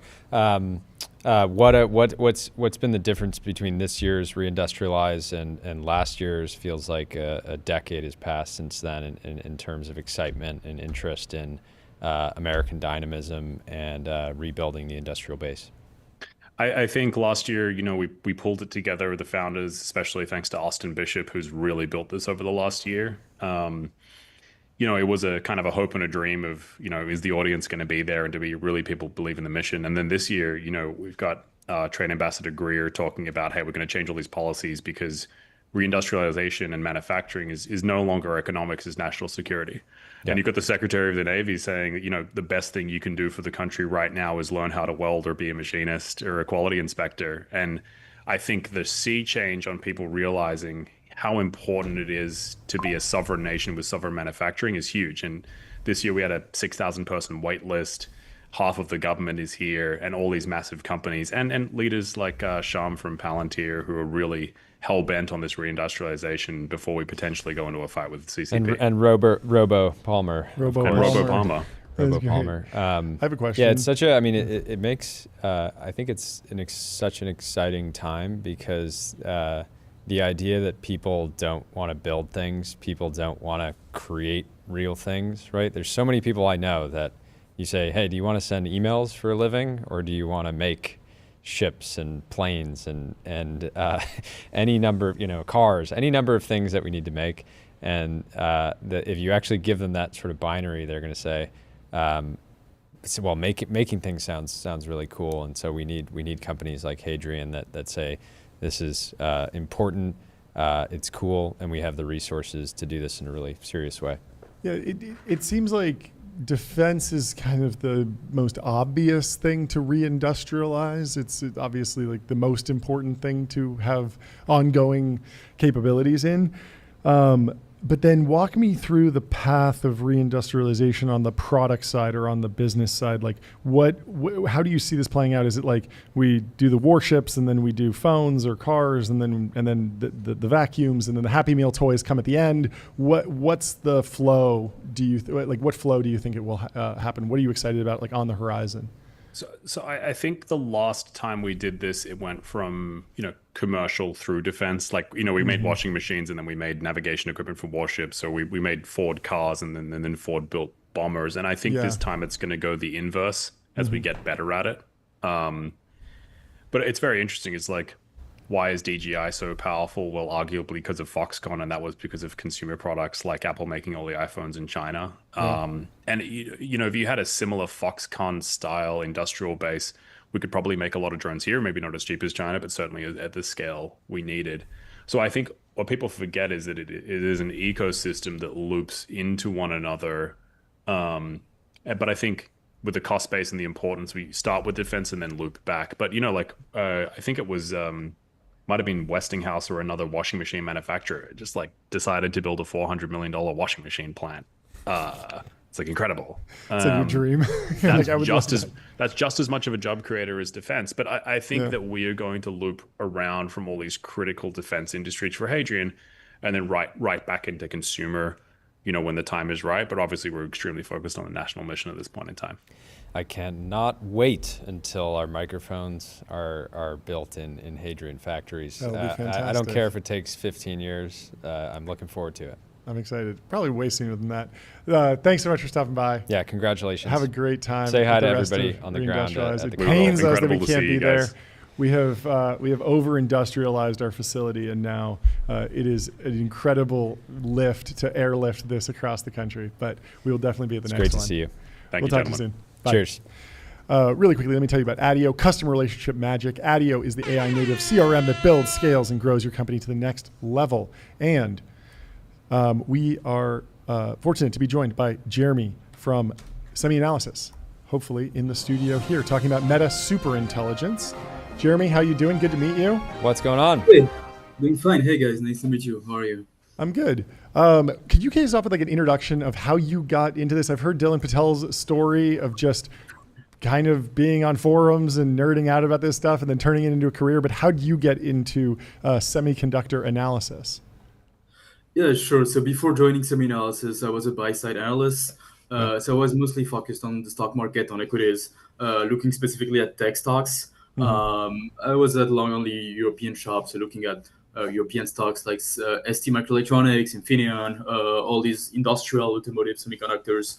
As part of my research, I discovered SemiAnalysis. I was like, whoa, this guy's really good. And one day I just saw a post of Dylan on Twitter. He was just saying, yeah, I'm hiring a bunch of people with sell-side or buy-side experience because I want to build a real institutional firm. And yeah, like we just got a chat. That was, I think, August 2023. I joined the company in February 24. We were 7 when I joined. No, I think we're 33 or 34. So wow. Yeah, it's growing every day, I think. So I can't even keep it.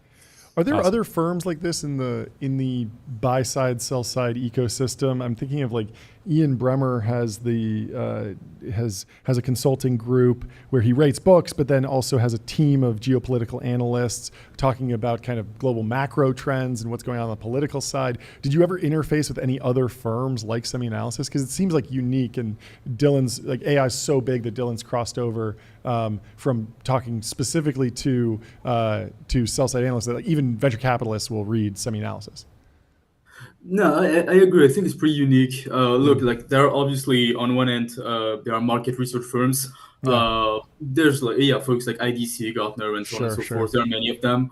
On the other end of the spectrum, so those would be like very industry focused. On the other end, you have Wall Street sell side analysts, Morgan Stanley's, Goldman Sachs of the world. Yeah. I guess we kind of found a spot in between, and also it's part of the team because we have over 20 analysts, and roughly speaking, you have half of people that have financial background like myself, so more closer to markets, and the other half is more engineers and people that are extremely technical.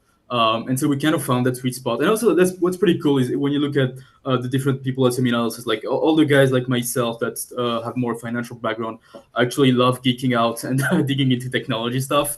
And same goes on with the engineers. They also want to understand the business aspect, and they end up geeking on the data and understand the insights and market shares and stuff like that. So we all go towards the same goal, but have like a different set of skills and such. That makes no sense. So take me through the latest piece. I can imagine other players in the semi-market research space just wait for you guys to publish. They go, okay, I think now we're ready to form an opinion. Now we can put a buy rating on it. Now we can slap a buy rating on that bad boy and sell it your for favorite researcher's favorite researcher. It's okay. By the time we're done, we're going to get the venture capitalist plan solidified. It's $1 million a month for any venture capitalist, and we like to say any platform fund. Yeah, if you're not on the SemiAnalysis, you can't really be an AI investor. More of a tourist. Yeah. I gotta say, we found something super funny a few days ago. One of the big brokers wrote a note to clients and basically said, yeah, these guys are the Bible. Actually, they talked about fabricated knowledge, which is Doug, so president of our firm. Yeah. They said some people think fabricated knowledge is the Bible, but actually he works with the firm that's the actual Bible, and all of the semis people. I don't know. I didn't say it. It's a Wall Street guy. That's amazing. There we go. Yeah. Yeah, I'm a strong believer, and I really enjoy the pieces every time they drop. Take me through the latest one, meta superintelligence. The news this week was almost drowned out by the Windsurf Google Cognition debacle, and so Zuck came out with this huge announcement, Monday, and it almost got swept away a little bit. Yep. Yeah, I mean, I guess Zuck is all in, right? That's another proof. It's interesting because I think some people were at some point doubting at the beginning of the year, is he going to carry all that investment, tens of billions of dollars? The answer is clearly yes, he wants to do it. It's interesting because when you look at Meta's capex so far, it has been heavily tilted towards what he calls core AI, which is basically recommendation models. It's a lot of inferencing, advertising models, and all of that. So they said publicly in 23, and 24, and 25, most of that capex, which is going to be like $70 billion in 2025, is for that core AI business.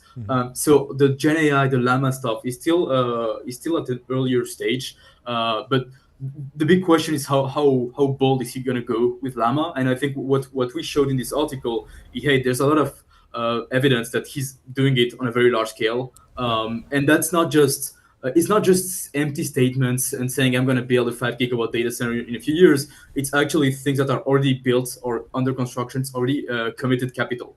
And so that's the first story. Is there's already a substantial infrastructure build out specifically for Gen AI. And I guess that sort of rationalizes the amount of money that's spent on researchers, because if you think about it, you're spending like, hey, maybe $30 billion this year on Llama infrastructure. You're going to spend maybe, I don't know, $3 billion, $5 billion on hiring top researchers. Yep. Yeah, sure. Why not? Right? Yeah. That's a completely reasonable strategy. And it always mathed out to us that even if these crazy researchers wind up working on core AI and the Llama project doesn't even go anywhere, it's like you could probably squeeze $3 billion out of core AI, right? I don't know. It's just like the thought I had. Or you can also, like, these researchers can be focused on Gen AI, but they're going to develop like state-of-the-art technologies and using like massive compute, and then those state-of-the-art technologies can feed into the core business and end up generating more advertising sales. And if you think about it, like Meta is growing double digits, $160 billion.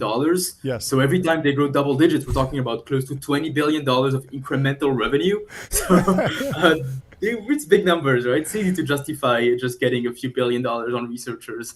Yeah, it's great. I have one question about the history here with Meta. So there was this story, I think it came from the first Mark Zuckerberg interview with Dwarkesh Patel, where he tells this story of the original Llama data center, or the reason he had residual capacity was that he felt like he got caught flat-footed around TikTok and Reels and recommendation algorithms at scale for vertical social video, where it's much less driven by a social graph and kind of like a traditional CPU-based graph query, and more about these actual recommendation algorithms. And the way he tells the story is like, we didn't want to get caught flat-footed. We needed to play catch-up in Reels, but we didn't want to get caught flat-footed again. So I told the team, build 2 big data centers, and then we had this kind of empty data center sitting there, and that gave us the initial compute for Llama.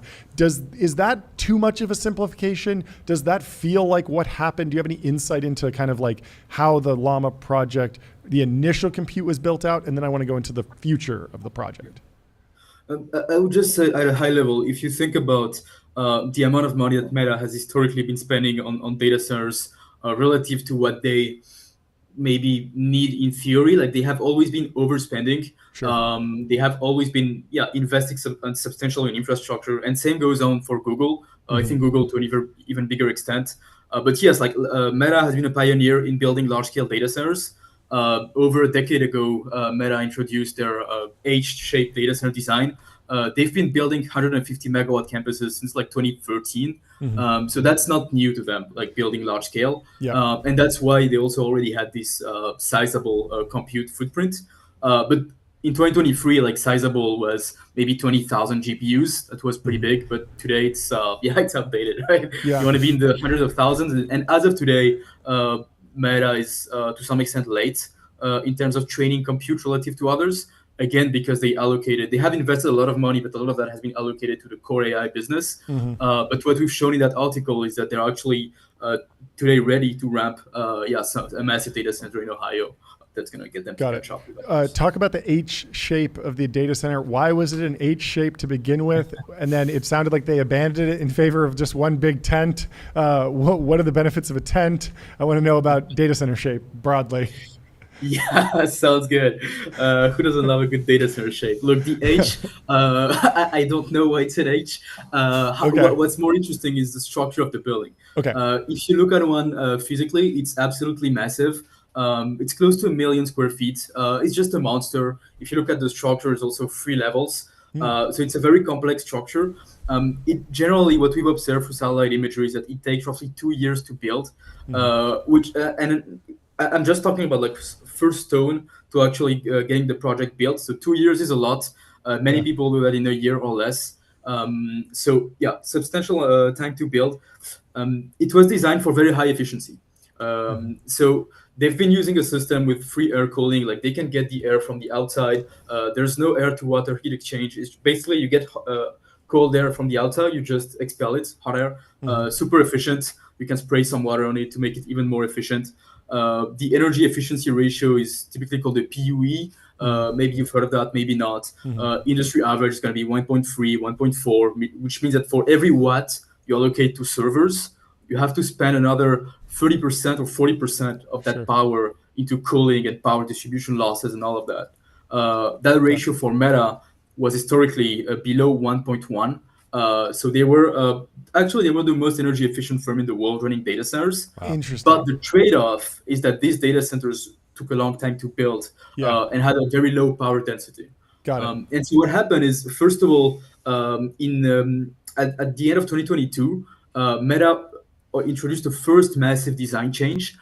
They completely threw the old age and built a let's call it a more traditional data center design, single story, sort of a big rectangle, faster to build, maybe 1 year, maybe one or 15 quarters, something like that. Much faster to build, more denser, better suited for AI. It could handle liquid cooling.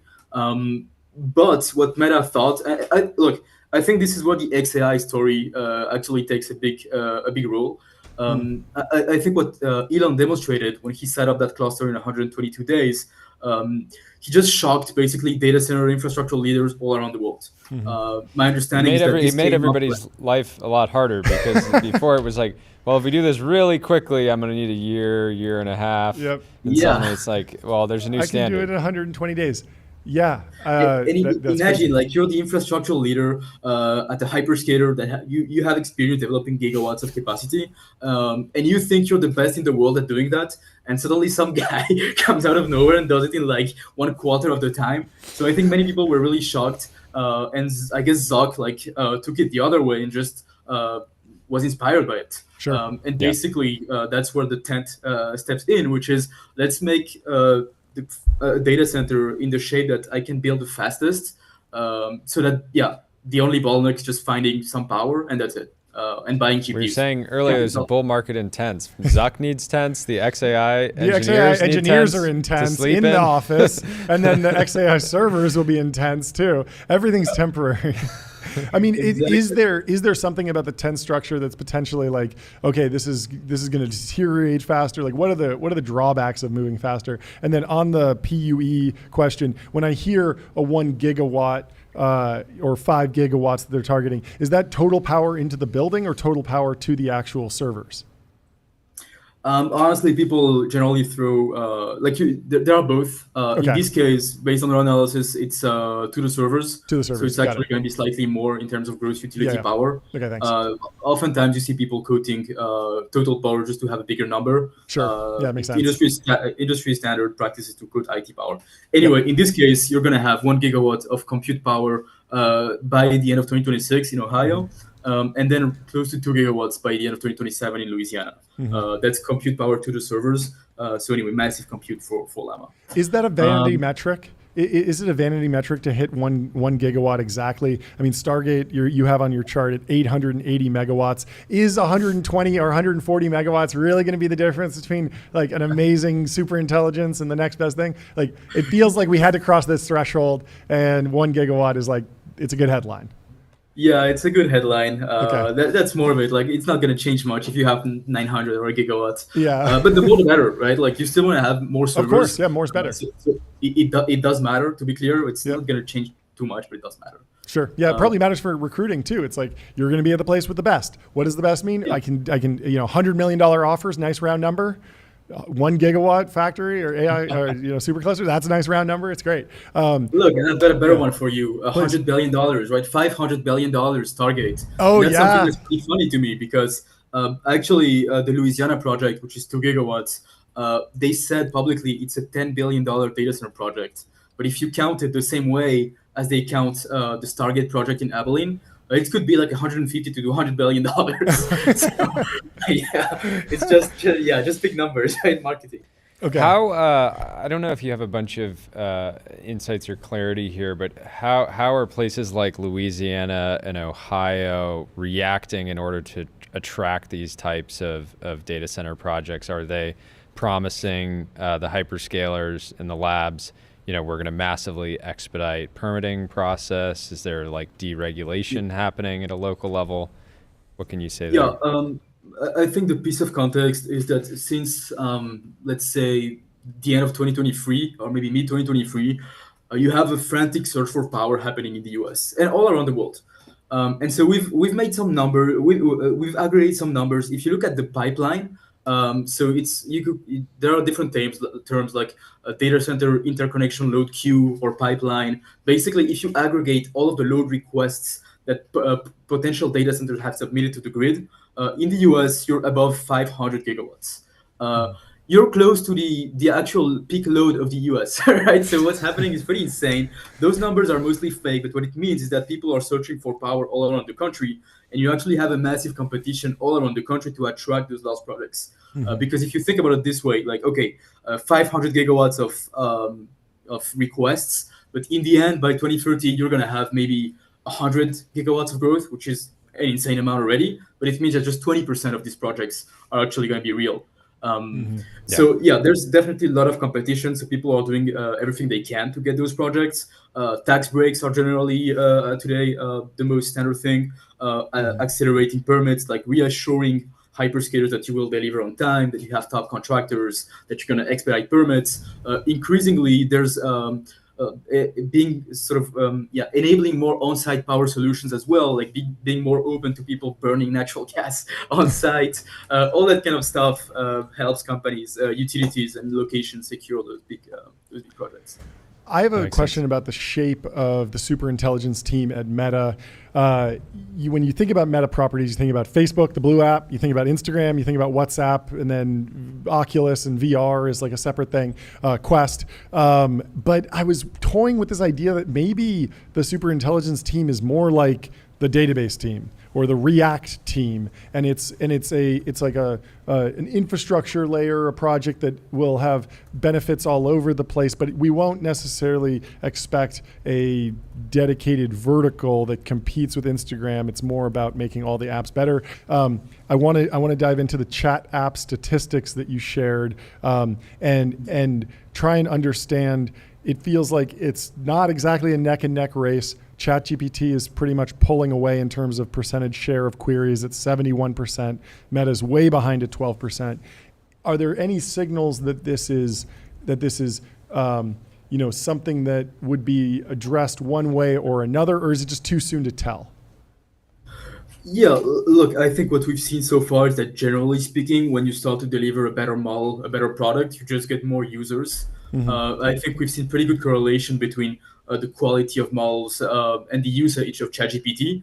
One thing that I think is interesting is when you look at the user base of ChatGPT, you had a surge in early 2023, and then it sort of plateaued for a bit. And towards the end of 2024, you had a second leg of growth, and then you hit like that 500 million weekly users. And that correlates pretty well with new releases, with models getting cheaper and better, and so on and so forth. So if you think about how Meta could get back at OpenAI and maybe lead that ranking, well, they just have to release better products, right?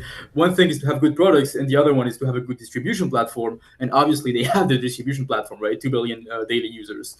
So they just need to build a good product, and I think users will come. And that's kind of the value proposition. Yeah. What is the state of the mom and pop data center market? I don't think they would like to be called the mom and pop data center market, but a friend or an uncle that's getting into the data center business. We asked Brian, one of the co-founders of CoreWeave, the other day. He was generally bearish. He knows how hard it is. A lot of people are but like, what is is there a real demand signal there, or is it just a hope and a prayer that you're gonna just kind of flip it to a hyperscaler? And is that Yeah, sorry guys, it's over. Easy money's over. Look, as we just said before, like now there's really an insane amount of competition for power, and basically, like hyperscalers can set the conditions, and so you have to be quite sophisticated when you want to approach hyperscalers and you want to sell them a gigawatt site. And you also have to think about like how much money does that involve. Like 1 gigawatt, you're talking about maybe $30-40 billion of capex.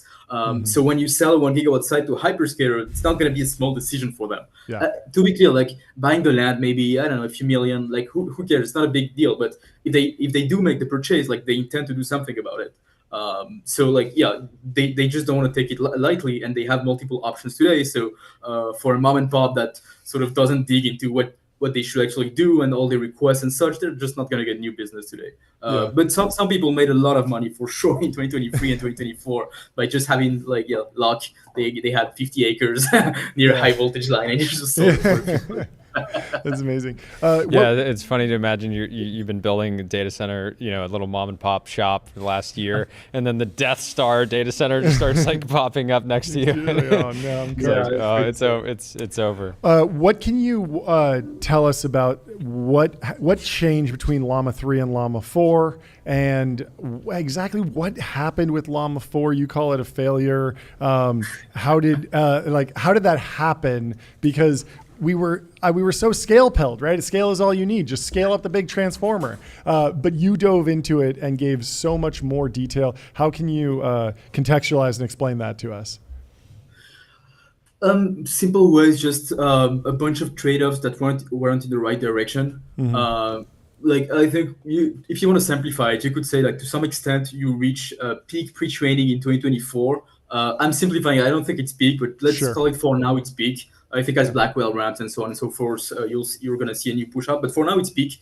And it means that if you want to develop better models, you don't have to use pre-train. You have to use the new paradigm, which is a test time compute and reinforcement learning, right?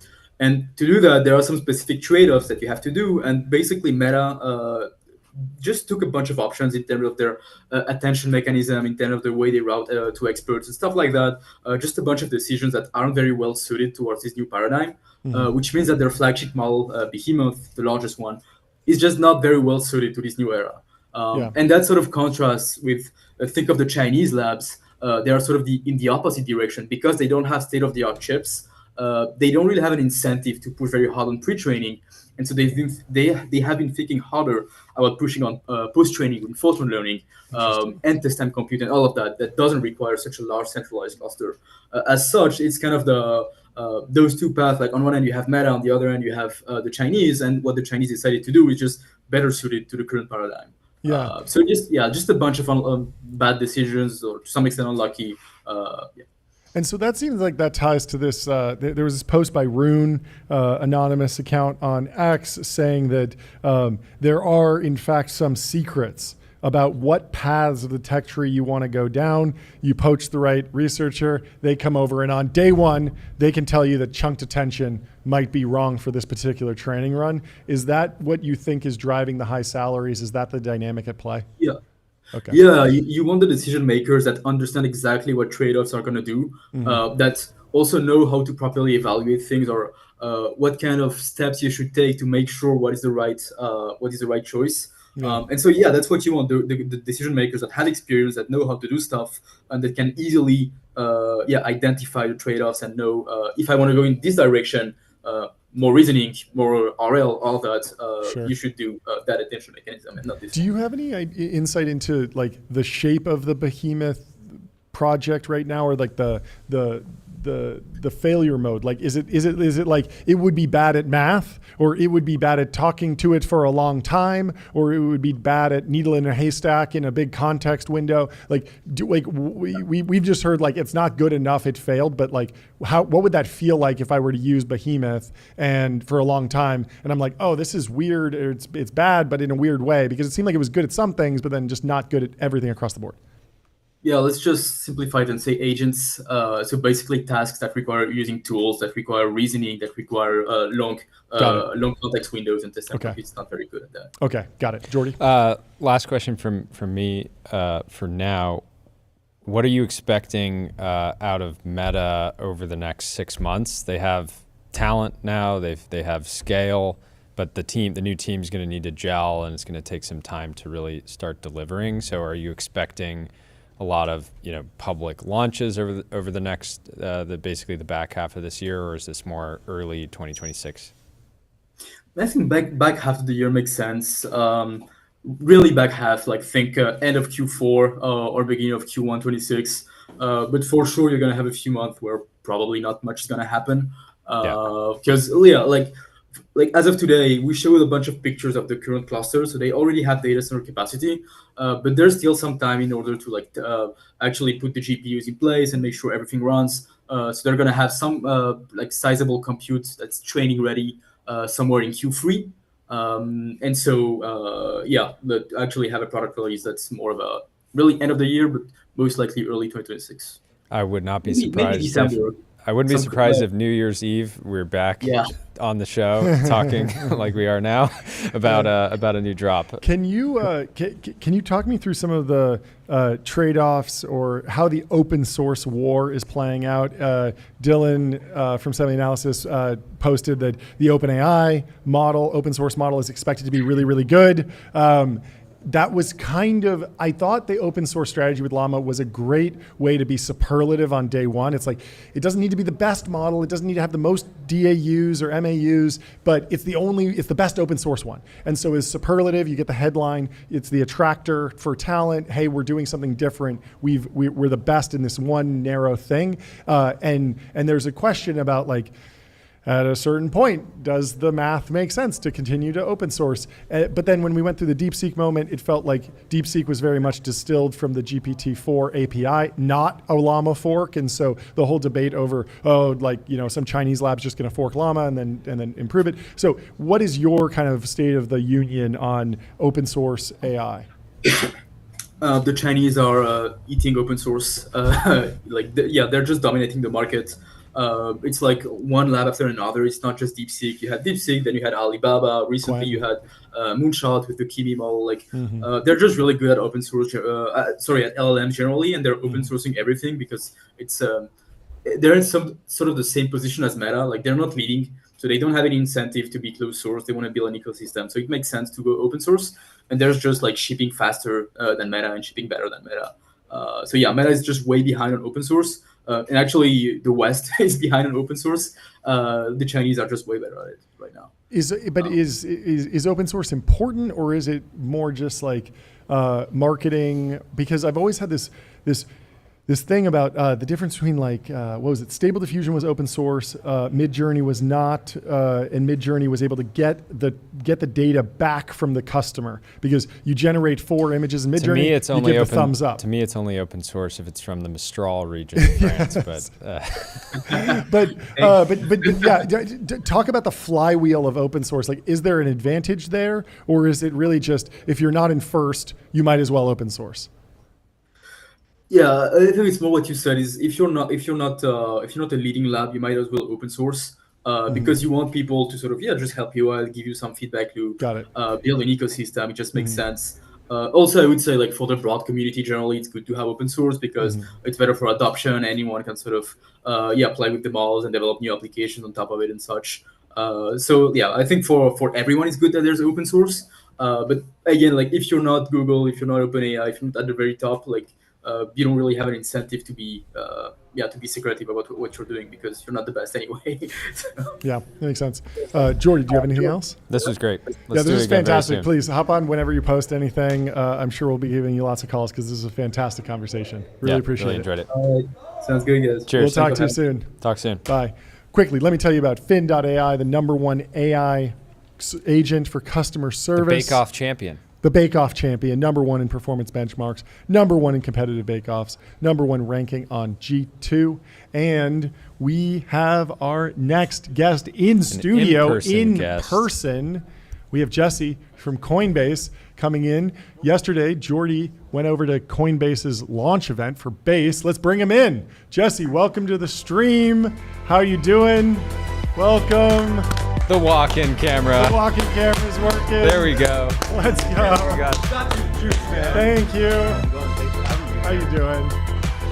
Good to see you. See you too. We got one more juice for you. Oh, fantastic. We're drinking. Here we go.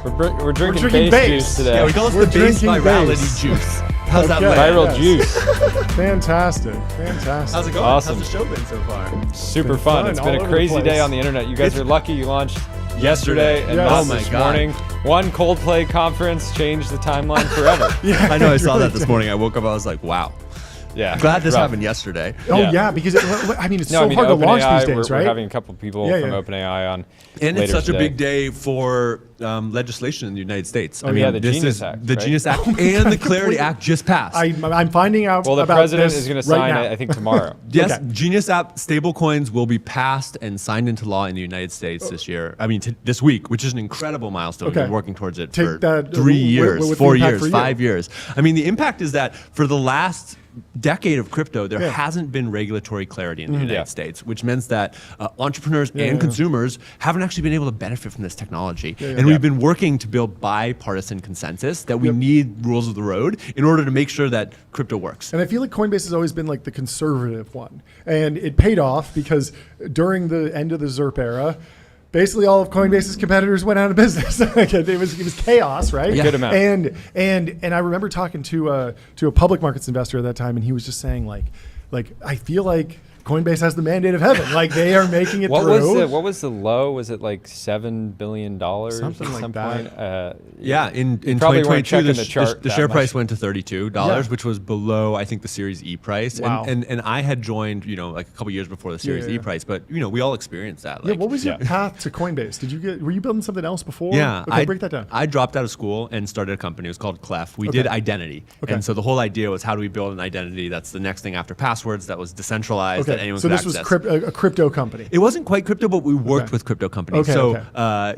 Bitfinex, Yeah, we were yeah. actually providing kind of auth and login for them. Okay. And so Paolo, we go way back because we've been building forever. No way. And so that business didn't work. Yeah, yeah. And then when we were winding it down, Yeah. I was basically trying to figure out what do I do next? And I love crypto. And is identity like KYC? Like I take a picture of my photo. It was actually a passwordless login mechanism. So okay. almost like you hold your phone up to log into WhatsApp. It Yeah. was like that, but back in 2012. And so Okay. we were a little bit before the time, but when you look at the security architecture Yeah, that yeah. we built, it's actually almost the same Yeah. as what we're doing now on Base Yep. and what people are doing with passkeys. Yep, And it's yep, this yep. incredible thing where I've now been working on it, this same problem space for almost 12 years. And we feel like Overnight we're success. finally, Success. we're finally getting there. Okay, so you land at Coinbase, Yeah. and the way Brian Armstrong tells it, you go to him and you say, "I need $1 billion." Well, to not build some right projects." away. Not right? right away. Not right You away. had to That build would have been something bold. before. That would been too But I crazy. want to get to the $1 billion Yeah, yeah, we'll plan. get there. I know you did it We'll for a get lot there. less, but I want to know what. That's my question for the future. But tell He's me, like, tell the me what you best I did in can do is between. 2 pizzas. That's 2 pizzas. No, so I joined as an engineer. Okay, It was an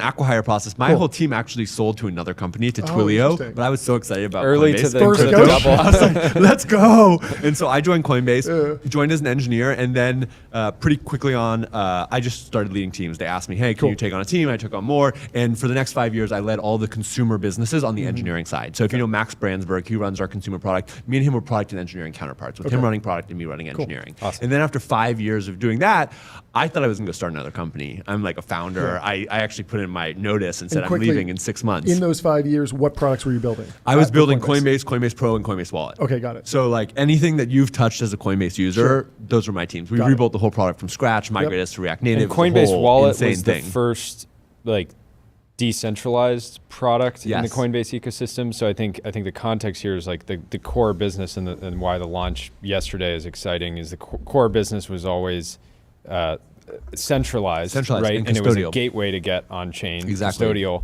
And we'll get into Base in a bit, but you were working on these sort of decentralized experiments early. Exactly. Yeah, working on the decentralized experiments early. But were you saying it's so early at the time?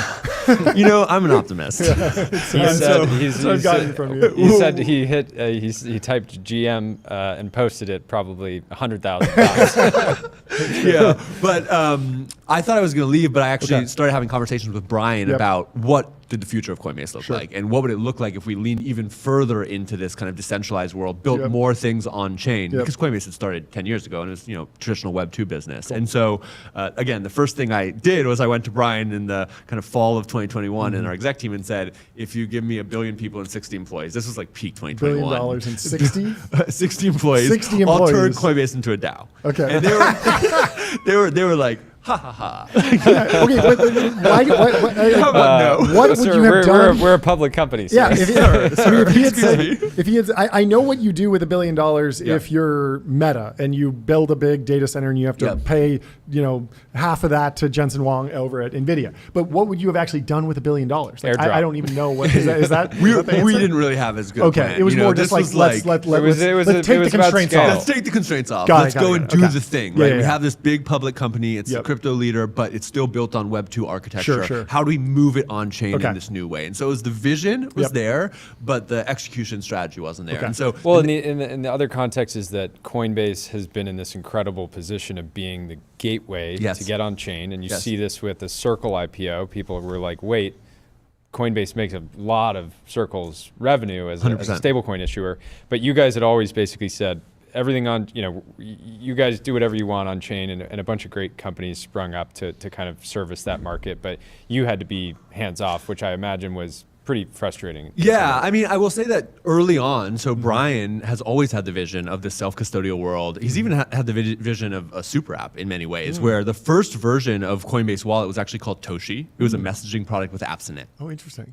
This was in this is in 2017. It's green. He put it up on the stage. It's based today. And so then we kind of pivoted Toshi to Coinbase Wallet, which is the self-custodial wallet that millions of people use, that folks know and love. And we've worked on that for the last 5 years. And that was primarily focused on trading in money.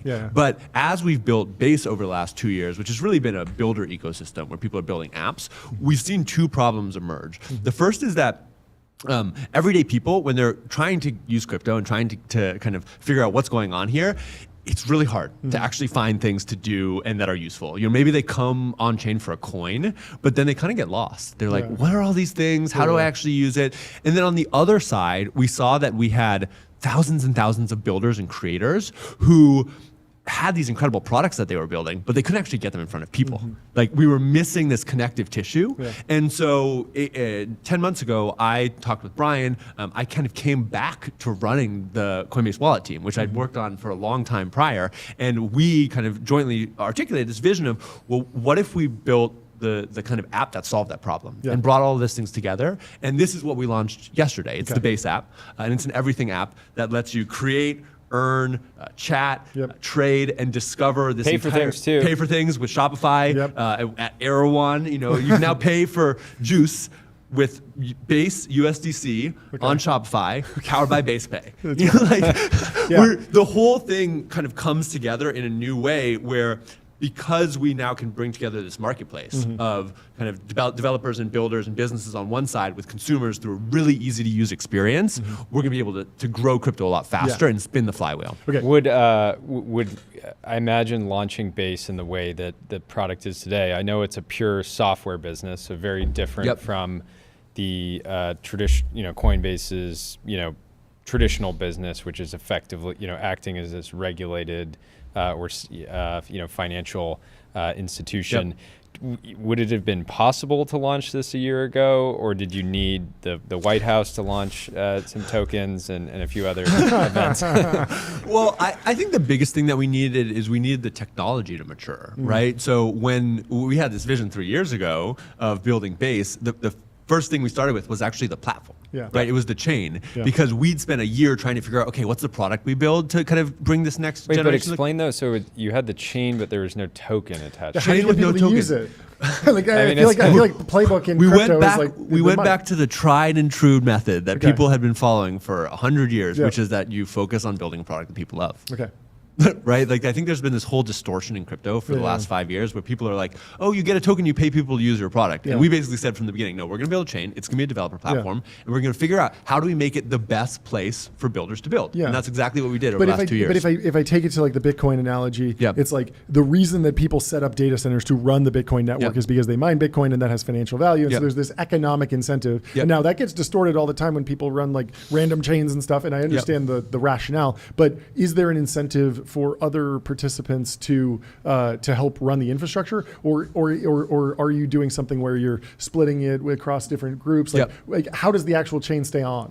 Well, the first thing to know is that Base runs on Ethereum. Okay, and so it's a layer 2 that sits on top of Ethereum. So as long as the Ethereum miners are happy, then Base runs. Yes, exactly. And then there's a decentralized network that's also Base that people use to get access to the network. And the thing that's bringing people to the network is that they're building things and then they're using those things. And so here's 2 examples. The first one is USDC. We're seeing a huge amount of growth in payments, both in the United States and outside the United States in USDC. And that's because people are using products like Shopify, which has rolled out to millions of merchants, where they're actually taking USDC in their wallet and they're paying for things. And that's global, it's fast, it's cheap, it happens instantly. And there's cool rewards.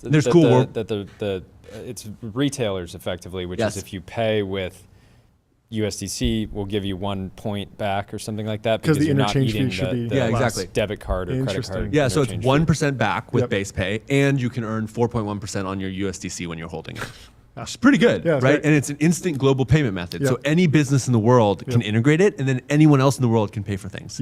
So that's one example. People are coming to Base for payments and stablecoins. The other example is a little bit more out on the kind of like nascency curve in terms of what we're seeing, but we're really excited about. And this is what the focus of the event was yesterday, which is really around the creator economy, right? If you look at the last 20 years, you've had so much creativity pour into the internet, but the vast majority of that creativity has been put into platforms where creators actually don't earn that much money, right? If you're an average creator who has less than 10,000 followers, or if you're in another country like Nigeria or Argentina, you're going to be posting and filling up this kind of content world with valuable creativity that then other people are looking at, but you're not earning anything. And so one of the big things that we're focusing on with the Base app, and one of the reasons why people are coming to use it, is that when you post on Base, you actually earn. And this is because we've built a new economic system where the content is actually valuable, and then the value gets flowed back to the creators. And I think this is a novel use case for this platform that we built with Base and Base Chain. But I think so question, if somebody opens a Base app, their wallet's loaded, and they start scrolling, does that cost them money? Does that cost them money? How does that actually? It doesn't cost them money, but like I can literally show you. You can decide if you want to support a post, and so like here, So it's like this is on my feed, and I'm just like Jesse. I'm on my feed. I'm creating content. I posted this great Base Juice content, and there's a bug. Live, classic. There we go. It happens. Day one. Base Juice content, right? And you have the normal things you see here: the like, the comment, the retweet, and then you have a new thing. Which is market cap. And so this is basically the value of that content. And this one's worth $15,000. This one's worth $84,000. This one's How is that possible? I mean, I've been on YouTube for 5 years. The best video I ever posted got 8 million views, and I got a check for 20K from YouTube. Well, that's actually pretty good. YouTube is one of the platforms that pays creators really well. They took 50%, but and I thought that was fine because they brought me all the users. So I was actually pretty happy with that. But like, how could a piece of content have market cap? Well, yeah, I have. No one else wants to buy it unless they want to buy the revenue stream. And there's been some of those projects where I could sell the rights to my video. Just a few hours ago. What's your payout on that? Yeah, how'd you Startup CEO. Well, this is on X. Where no market cap on this one. Startup CEOs can't even hug their chief people officer at a concert in this country anymore. 1.6 million views, 50,000 likes. 50,000 likes. I'm sure the creator payout will be decent, but this looks to me like potentially a 9-figure market cap on if I had ripped it on Base. Well, seriously, I on these ones that I posted, like this one I posted yesterday that now has an $84,000 market cap, it's done like $4 million in volume, and I earn 1% of all of the volume, and so that means I've earned like what $40,000. That's insane. Right, so you get a viral post. That doesn't feel like economically fair. Well, but think about this: the place where that value comes from is the fact that your content is valuable, right? How have these platforms? Right? How have these platforms built multi-$100 billion businesses if the content isn't valuable? Running ads. But what's bringing you there? The content.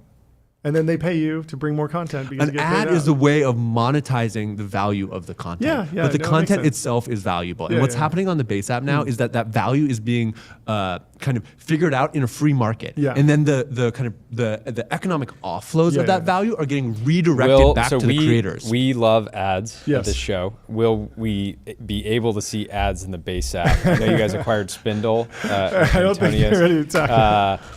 We stay tuned in the next week. I want to run some I think ads. I think that will talk about change the integration in the kind of mini apps. Dan from Farcaster has been on the show. I know you guys have some integration with the Farcaster network. Is that right? Yeah. So the whole social feed, all of the connection graphs, so you know, have followers and following, it's all powered by Farcaster. When you're posting content, it's powered on Farcaster. When you're coining content, that's powered by Zora. It's another protocol. What we've done with the base app is we brought them all together. That's cool, including Shopify. Including Shopify, integrating, including XMTP, which is powering messaging. They just raised a $20 million Series B. Okay, cool. And they're an incredible decentralized messaging protocol that is powering secure encrypted messaging with agents in chat. And so one of the really cool things, I don't know if you guys saw it in the demo yesterday, is you can be in a chat with your friends. You can just like drop a bet in there that you can say to agent, hey, like let's bet $5 that the Dodgers are going to win tonight. Okay, that's and then it's immediate bet. Powerful. And then you can say, hey, send $10 to all of my friends. Sure. And it just works because it's built on this platform, and you have these open protocols that are working together. And so going to your point, we built on Farcaster because we believe in building in open protocols. And one of the things that open protocols enables is it enables other people to build on top of them. And so this is where the mini apps come in, is because we've built in this open way. Now anyone can build a mini app, and it just shows up in the app. And here's another one. I don't know if you guys have seen this, but this is when you open the base app today. I think the Farcaster. There we go. It's TBPN, which is like literally you can open this up and we're going to be on the live stream here live now. There I am. Oh wow, yeah, there you are right there. It is so cool. But one of the really cool things about this, and to be clear, this was organic, third party, third party, and you have some new sponsors. I don't know if you guys realize this, but you have a bunch of crypto brands here that have now gone and said, hey, we want to sponsor you. And Bracket, for instance, this is sports betting on base. It's awesome. It's so fun. You can interact with an AI agent. But our lawyers are like bloodhounds. They're gonna be like chomping at the bit. The thing that's really incredible about this app is that it's all connected, and so I can actually tap in Bracket, and I'd be like, okay, Okay, yeah. Hey, it's day one. Oh my God! Come on, Jesse, what's going on here with this mini app? And in theory, this is the start of the auction, the auction-driven. Hey, it happens.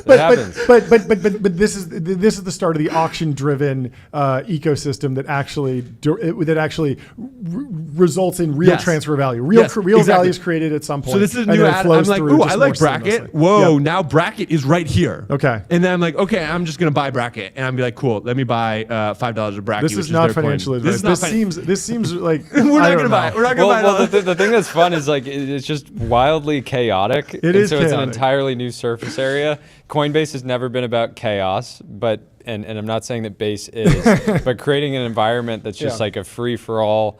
Decentralized, it's open. Okay. You can create anything. I mean, you've said that the goal broadly is to get 1 billion users on crypto native, on chain. That's the right phrase. Give me the state of the union. Where are we today on that journey? Like, what are the different buckets and how big are they? Yeah. So we're trying to build a global economy that increases innovation, creativity, and freedom. And the metric that we use basically to measure that is, do we have 1 billion people on chain? Yes. And of course, I'm going to get 5 billion people on chain because we're going to get everyone who has an internet connection on chain. Let's go. But 1 billion is a nice number, and we get to make it repeatable. I'd say that when you look at the data today, there are hundreds of millions of people who hold Bitcoin globally around the hundreds of millions. Yeah, hundreds of millions. Wow, okay. A lot of people hold Bitcoin. Yeah. Bitcoin is very well used, but it's not something that people are using their day-to-day life. I'd say there's probably tens of million people around the world who are using stable coins. And then I think we're in the millions of people right now who are really starting to use these on-chain products. And that's across Base, it's across Solana. We're seeing innovation everywhere. And you know, we like to work with everyone. We think about Base as a bridge, not an island. We're actually connecting with everyone and figuring out how we can help them be successful. But I think it's still really, really early days. And the goal with the Base app is to kick up the next kink in growth. So my question is, like, when we're following the ChatGPT story, there's obviously DAUs, but the chart that everyone's obsessed with right now is that ChatGPT minutes per day is skyrocketing. It's at 30 minutes per user per day, something like that. We're seeing lots of queries go up. My question is, like, with financial products, I do think that there's a benefit to having a lot of people own Bitcoin. I think it's an awesome network, a check on authoritarianism. It's awesome. But like I don't know that I should be like interacting with Bitcoin daily. But what are the other metrics downstream to quantify like whether or not someone's on chain? Because like if someone's like if I'm in my bank account, you know, messing around with dollars all the time, I'm actually probably unhappy. Yeah. Well, the first thing I'd say is that definitely Coinbase is a traditional financial product where they're growing, they're trying to be the best for trading. And it's awesome. They're making such good progress. So excited about the retail DEX integration, which is basically making it so that anyone in Coinbase can buy any asset on Base. Just works listed. I'd say Base though, we don't really think about it as a financial product. Okay. There's money involved because money is a part of everything, but it has social at its core, it has chat, it has apps. And so people are going to come to Base just like they come to their other apps. Time on site should be a Time on key site metric is a thing that we're looking at. We're looking at MAUs. We're looking at, we look at kind of two things. We look at DAO MAUs, all that. DAO MAUs, and we look at like weekly active users, and then we look at weekly transacting users, where it's like, are you actually doing a transaction on the chain, where it's like buying something or sending money to a friend or something like that. And so the active user is kind of an engagement metric, and then the transacting user is like a deeper engagement metric. So higher use of the actual product would not be a bear case like it is with my, you know, my traditional financial app with which I'm opening. It's probably a problem. I'm probably like owe someone money or overdrafted or something like that. And the really incredible thing about this kind of conversion rate of active to transacting is we have the data of before and after, where like it was really just a money app before, and now it's a real social product where people are doing all these things with money. And we're seeing way higher initial user conversion rate to actually doing something on chain. That's awesome. Because now it's not like, oh, you have to go like make an investment decision. It's like you can like your friend's post. Right? Or you can like, you know, tap to pay at a store that you're going to. And that transition from a speculative thing, which is so important and such a big important part of Base in the crypto economy, to a daily thing that also has like way bigger TAM in terms of the number of people who do social products and other things on a daily basis. That's really a shift we're trying to make. Yeah, it's super cool. We know that the everything apps work elsewhere. They don't work in America for some reason. This feels like an end run around a different strategy to try and make it work. But it's an everything app for a specific subculture, right? Right now, but for now. You know, a billion people, is that a subculture? And what I'll say is we were just at Erewhon. I just spent 2 hours at Erewhon, and we were giving out free juice. I was filming content. We got some good content coming later. And I was just talking to people about the juice in the app. And when people hear, especially like millennial Gen Z creators, when they hear, do you want to join a free social network where you can get paid to post? And you want a free juice? They're like, hell yeah. Like I've been posting on other social networks for a long time and I've never gotten paid. And so that hook of your content is valuable. You get paid. You get paid. And you can get paid for it because that value is going to get unleashed by the free market. And then we're going to distribute it on crypto economic rails that are this next generation internet platform. I'm it's fired crazy. up. It's I'm fired epic. up. Well, good luck. We got to get to our next guest. Thank you so much for stopping by. This is fantastic. Wait, can we get a gong hit on the way out? Here. Gong hit. hit. Gong hit. Let's go. Get the Base app at base.app. You can get on the wait list. We're going to be letting more people on every single day. There we Love go. It. Founder mode. Talk to you soon, Love Jesse. it, dude. Have a good one. Great chatting. Do it. Up next, we have Higgsfield, Alex from Higgsfield AI. We've been using Higgsfield AI to generate crazy photos. Jordy posted one of I was himself on a horse. The horse had a little bit of a long neck, but otherwise, photo real. And the facial reconstruction, it nails the face really, really well. I'm not exactly sure how they do that. I want to talk to it. Welcome to the team. Welcome to the stream. Yeah, Higgsfield. We have a lot of amazing people on today. I have been incredibly excited to speak with you. We were just talking. I don't know if you caught it, but I posted an image generated by Higgsfield a couple days ago. I think most people still think it was real. It was a completely ridiculous image. It was like this cinematic upshot of me on a horse that had, I don't know why people didn't catch that the neck was quite a bit bigger than a regular horse's neck. But it was great, clearly a breakthrough. Yeah, it was the first time that I've seen an image generation product and realized that I think you guys have probably already started to take over Instagram style content. But really potentially disrupting the Instagram boyfriend market. if people can just generate infinite images of themselves, Instagram boyfriends will have nothing to do. But great to have you on the show. Would be great to get a quick background on yourself and the company, and then we'll get into a bunch of other stuff. Great. Thank you very much for the kind words. Definitely, it's great to be here. Thank you for the invitation. So quickly about myself, I'm a veteran in the video generative AI space. I built maybe some of the most iconic products in that space. Maybe you remember Snap face filters. Oh, really? No way. Totally. That's amazing. Yeah, there were like billion people throughout the world who played with that. Just a billion. And this was pre-Gen AI, right? And the models were like 1,000 times smaller than they are today. And although this product was specifically targeting like augmented reality use case, so basically overlay on top of the existing camera. Yep. With all these learnings, which I got from my exciting times at Snapchat, we started Higgsfield with a way bigger ambition, is to create camera of the next generation. Yep. Even today, we can see that there is an emergence of UGC content. The quality, unfortunately, goes down. Mm-hmm. And with Higgsfield, we create a new ways to tell stories, helping creators and brands to get attention on social media.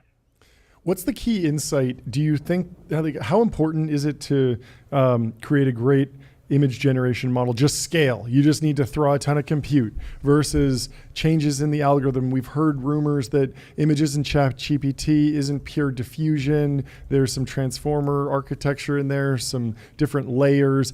I've started to suspect that there are different layers in some of these where there might be a different neural network or different system to put text on top so the text is really clean.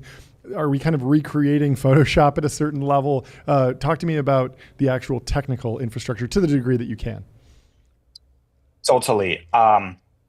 First of all, I think it is important to admit that today we're early in our journey with video AI technology. Mm-hmm. I think Higgsfield is probably the first example of the technology platform which helps to create compelling content for social media. The next step is going to be to build a reasoning engine on top of that. Mm-hmm. So let's say you post a video, the system is gonna suggest you and analyze your accounts and actually provide you with more suggestions what to post. And eventually, I think we are going to find ourselves in 2 years in a new version of the world where most of the content out there is AI generated. Mm. There is no way to stop that. Mm-hmm. And on our side, we do our best to provide a simple interface so that non-AI users, like let's think about market of social media professionals of tens of millions of people, so that this broader user base can actually tap into the power of generative AI technology. Mm-hmm. And I think we will see that the models are going to get way better than they are today. It is true that various research labs, they do experiment with various architectures. We found that our post-training techniques and allow us to substantially differentiate from the competition. And we do believe that the general quality of the technology is already there to surpass like average human-produced content. What I have this one eval for AI image generators where I ask it to create a Where's Waldo, and no system's been able to crack it. And I think it has something to do with the density of information in a proper Where's Waldo. You'll typically see hundreds of little characters doing very intricate things. And so it's very clear that the artists that create the actual Where Waldos work at a very small scale, and they actually piece together the full image like it's a puzzle. That's something that I feel like could be solved with a reasoning layer on top. You understand that you're trying to create something that's really, really layered. And so you need to kind of create tiles and then blend them together. But this gets into the question of like, how are we going to generalize and scale reinforcement learning in LLMs and agentic workflows? Is there a similar path that we're going down in terms of image generation? Yeah, this is a great question, by the way. I think this is a $1 trillion question, which you just asked. which is we all saw the power of reasoning engines with maybe models like O3, and then we see that at Grok 4 they actually spent on reinforcement learning more than they spent on the pre-training stage, right? Where is the market right now in terms of pre-training, post-training in images, in your estimation? Yeah, I do believe that in the video AI space, we're relatively early. It's probably, we still see that the post-training stage in the video AI models can be maybe 20, 50 times lower compared to the pre-training stage. Wow, that's really low. Yeah, but we are really just scratching the surface there. Sure. I think then the future is building the video reasoning engine, and this is $1 trillion question because this will, because think about the brands out there. Yeah. Today it is today what we are seeing is that brands start to and agencies they start to actually experiment with various models, and primarily we all rely on our stereotypical understanding of the customers and some maybe qualitative data which is available out there. I strongly believe that with this video reasoning engine, the way how the stories are told is going to be completely different. Instead of just running one video, we can run hundreds of the videos out there and A/B test them and see which one performs the best. And today, there are only a few top creators who actually do that. If you look at MrBeast and similar size of the creators, they do A/B test thumbnails very aggressively. We all know that. Yeah. They actually A/B test the hooks. So far, this privilege is only available for larger teams who can actually do that, who have the manpower to do that. And the next generation video reasoning engine will empower everyone to do that, which is going to boom to the boom of AI generated I mean, what you're talking about is basically like RLing on humanity with human graders, which is the algorithm and likes, and that's effectively what the Mr. Beast algorithm is doing. My question is like, is there a way that we can bring that into the data center? Because if it stays on Instagram, if it stays on YouTube, it's probably pretty rough for you because Google and Meta are going to have an advantage there. But if you can figure out how to do RL with verifiable rewards or something that looks like a rubric for grading, and finding errors, are we going back to the generative adversarial network era where you'll have two competing models to determine, like whenever I generate something with VO, it's always like car's driving, looks amazing. Then all of a sudden I'm looking at the front of the car and the car's driving backwards and clearly the model is getting confused, but we need maybe like a detector for that. But how are we actually going to do RL at scale in imagery? This is a great question. So I think the first step is the first step is going to be reinforcement learning with AI feedback. Part of that we already do at Higgsfield. Sure. Obviously at the post-training stage, not yet at the inference stage, just because of the cost associated with that. That makes sense. So we have to train video generation model in a way that it's sort of competing with video understanding model. And like at Higgsfield, we cannot go and label millions of the videos. That's why we have a set of powerful agents for video understanding, which help to tune the video generation process. Yep. But this is the process in the vacuum itself. What's going to be powerful is when we condition the outputs of the model and train the model based on the engagement data from the social media. Yep. First, it's going to be a number of likes, a number of comments. Although if we look at meta ads, we see that they provide a very detailed breakdown and drop-off second by second. So training the models based on these outputs is going to lead to complete the next level of reasoning and success rates for the end customers.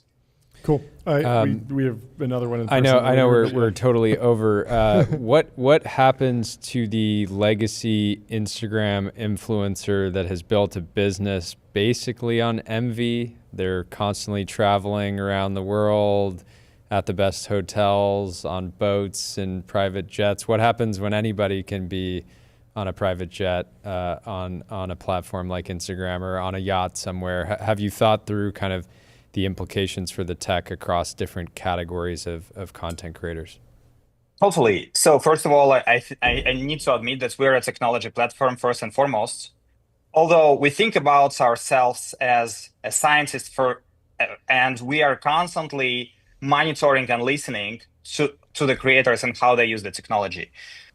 And I cannot bring up the names out here, although like some of the top 50 YouTubers in the world, they actually want to get rid of the team and build own agency of AI influencers, to be honest.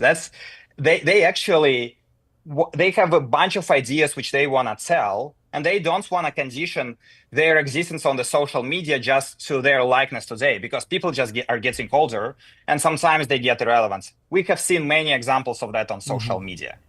And creators actually want to create those digital agencies where they can express all their ideas through various synthetic AI influencers. And they can use Hixel platform to do that. Yeah. It's very, very wild time. Let's have you back on again soon. This is fascinating. Yeah, we'll talk to you soon. Thanks so much for hopping on, Alex. Thank you. We'll talk to you soon. Let me quickly tell you about public.com, investing for those who take it seriously. They have multi-asset investing, industry-leading yields, and they're trusted by millions. We have Billy from Regent also calling in from Reindustrialized. Sorry to keep you waiting, Billy. Great to see you. Every time we talk to Billy, he's in a far-flung part of the world. We're working to bring him in from the waiting room, and he is sideways. Can you turn your camera? Yeah, I can go vertical. That is possible. Vertical? Here we go. There we go. Where are you? You're in a cabin? Explain. Join you from a sea glider. Look at that. No way. It's super comfortable in wow. here. We got plenty of leg room. That's incredible. We got internet. This is the future. This is amazing. Amazing. Wait, is this like a demo, or are you actually in? I do believe that's a screen behind him. Is a screen behind you? Okay, this is the demo. You guys are pretty perceptive over there. Okay. Well, we just talked to the AI-generated guy who says all this will be fake in 2 years. So, I don't know what to believe at this point. We're building hardware in the real world, guys. We're at a Reindustrialized conference. Thank you for bringing me back to the real world. How is Reindustrialized? Give us the overall update on Regent. It is awesome. Like, hardware is cool again. Like, building real stuff is cool. Atoms are cool. So it's awesome to be here for this. Yesterday, we just announced the launch of Regent Defense here at Reindustrialized, which is a big step for the business. Congratulations. What is Regent Defense? What's the immediate application of the glider in a defense context? So Regent's actually been doing defense for years. This is sort of a growth of the business we've already been doing. Basically, everything is about moving around island chains, as our key conflicts and theaters are in the Indo-Pacific. So it's going back to World War II style tactics. It's about naval operations. It's about being able to move around island chains. Logistics from the head of the Marine Corps and throughout the services underwrites the success of that naval campaign. So turns out that all the things that our commercial customers like about Sea Gliders, the high speed, low operating costs, ease of operation, and in the DoD space that were hard to see. We fly really low over the water, so it's hard to pick up on some long-range radar systems. It makes it a really perfect fit. So we've been on contract with the Marine Corps for a couple of years now, and now we're expanding as we get into our full-scale prototyping, expanding that product portfolio to meet the need. Very cool. Incredible. Anything else? I think that's it. Thank you for this. Thank you for this demo. This is the best call-in, the best guest call-in I think we've had. So, guys, we got to get you on the Sea Glider in Rhode Island at some point too. We're doing the next call-in from we have real hardware. We'll do the whole show. We'll do the whole show from the glider. I hear it's very smooth. It's perfect for live podcasting. Starlink on board yet? We'll put Starlink on board for a TBPN episode. So. There we go. I love it. It's there. Awesome. Fantastic. Well, congratulations to you and the team on the progress, and say hi to everybody at Reindustrialized for us. Will do. Thanks, guys. Enjoy the rest of the conference. We'll talk to you soon. And in the meantime, let me tell you about 8sleep.com. Get a Pod 5, 5-year warranty, 30-night risk-free trial, free returns, free shipping. Go to 8sleep.com. TBPN. And we have our next guest joining the stream. I'm going to guess that it's Jonathan, but I'm going to make sure once he joins. Welcome to the stream. How are you doing? Did I get that right? Yes, Jonathan. What's happening? Security. Hey, sorry, a lot of people call me JMO, actually. So. JMO. What's up, man? Give us the news. I hear you got some good news. Break it down for us. Yes, we are coming out of stealth, launching a new company called Confident Security. It's about providing confidential AI. Did you raise any money? We raised 4.2 million with Decibel. Congratulations. Park Commons.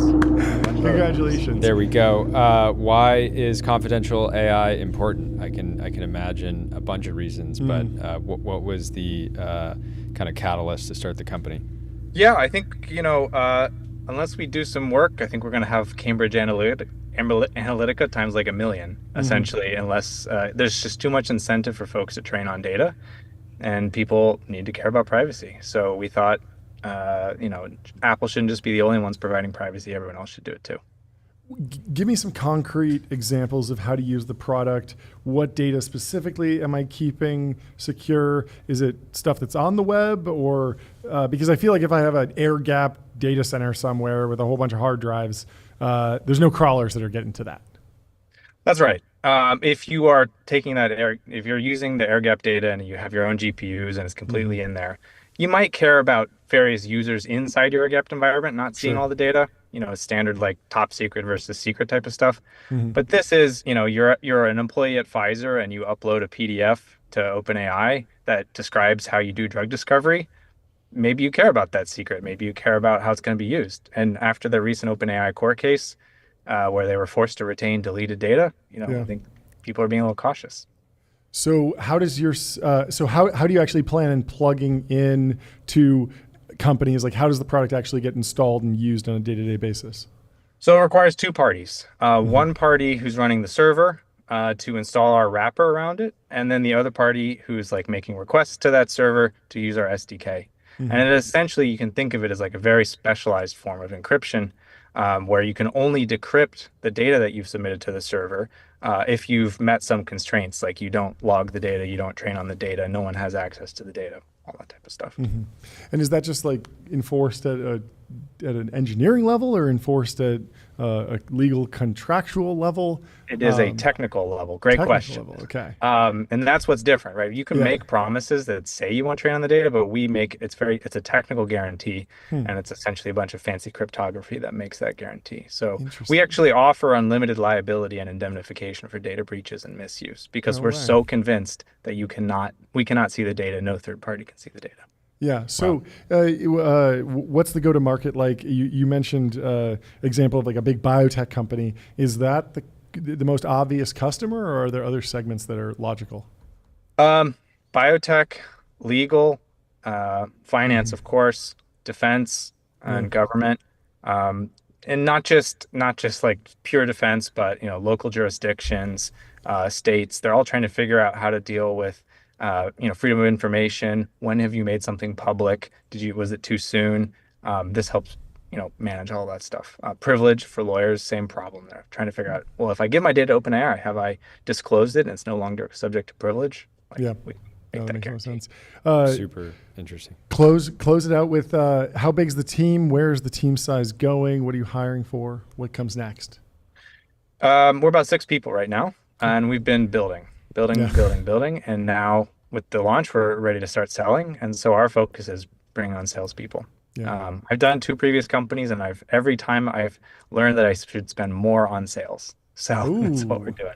Interesting. Good takeaway. That's good. There's going to be, that's the environment that a great sales leader or individual contributor wants to join. I mean, it takes a lot of technical CEOs like a while to actually get through that. So it makes sense that you're on your 3rd company, because a lot of people learn that lesson late, right? Awesome. JMO, thank you for joining. Thank you so much for joining. Come back on when you have news, and thank you for doing this. We will talk to you soon. Good to meet you guys. Yep. Cheers. Let me tell you about Wander.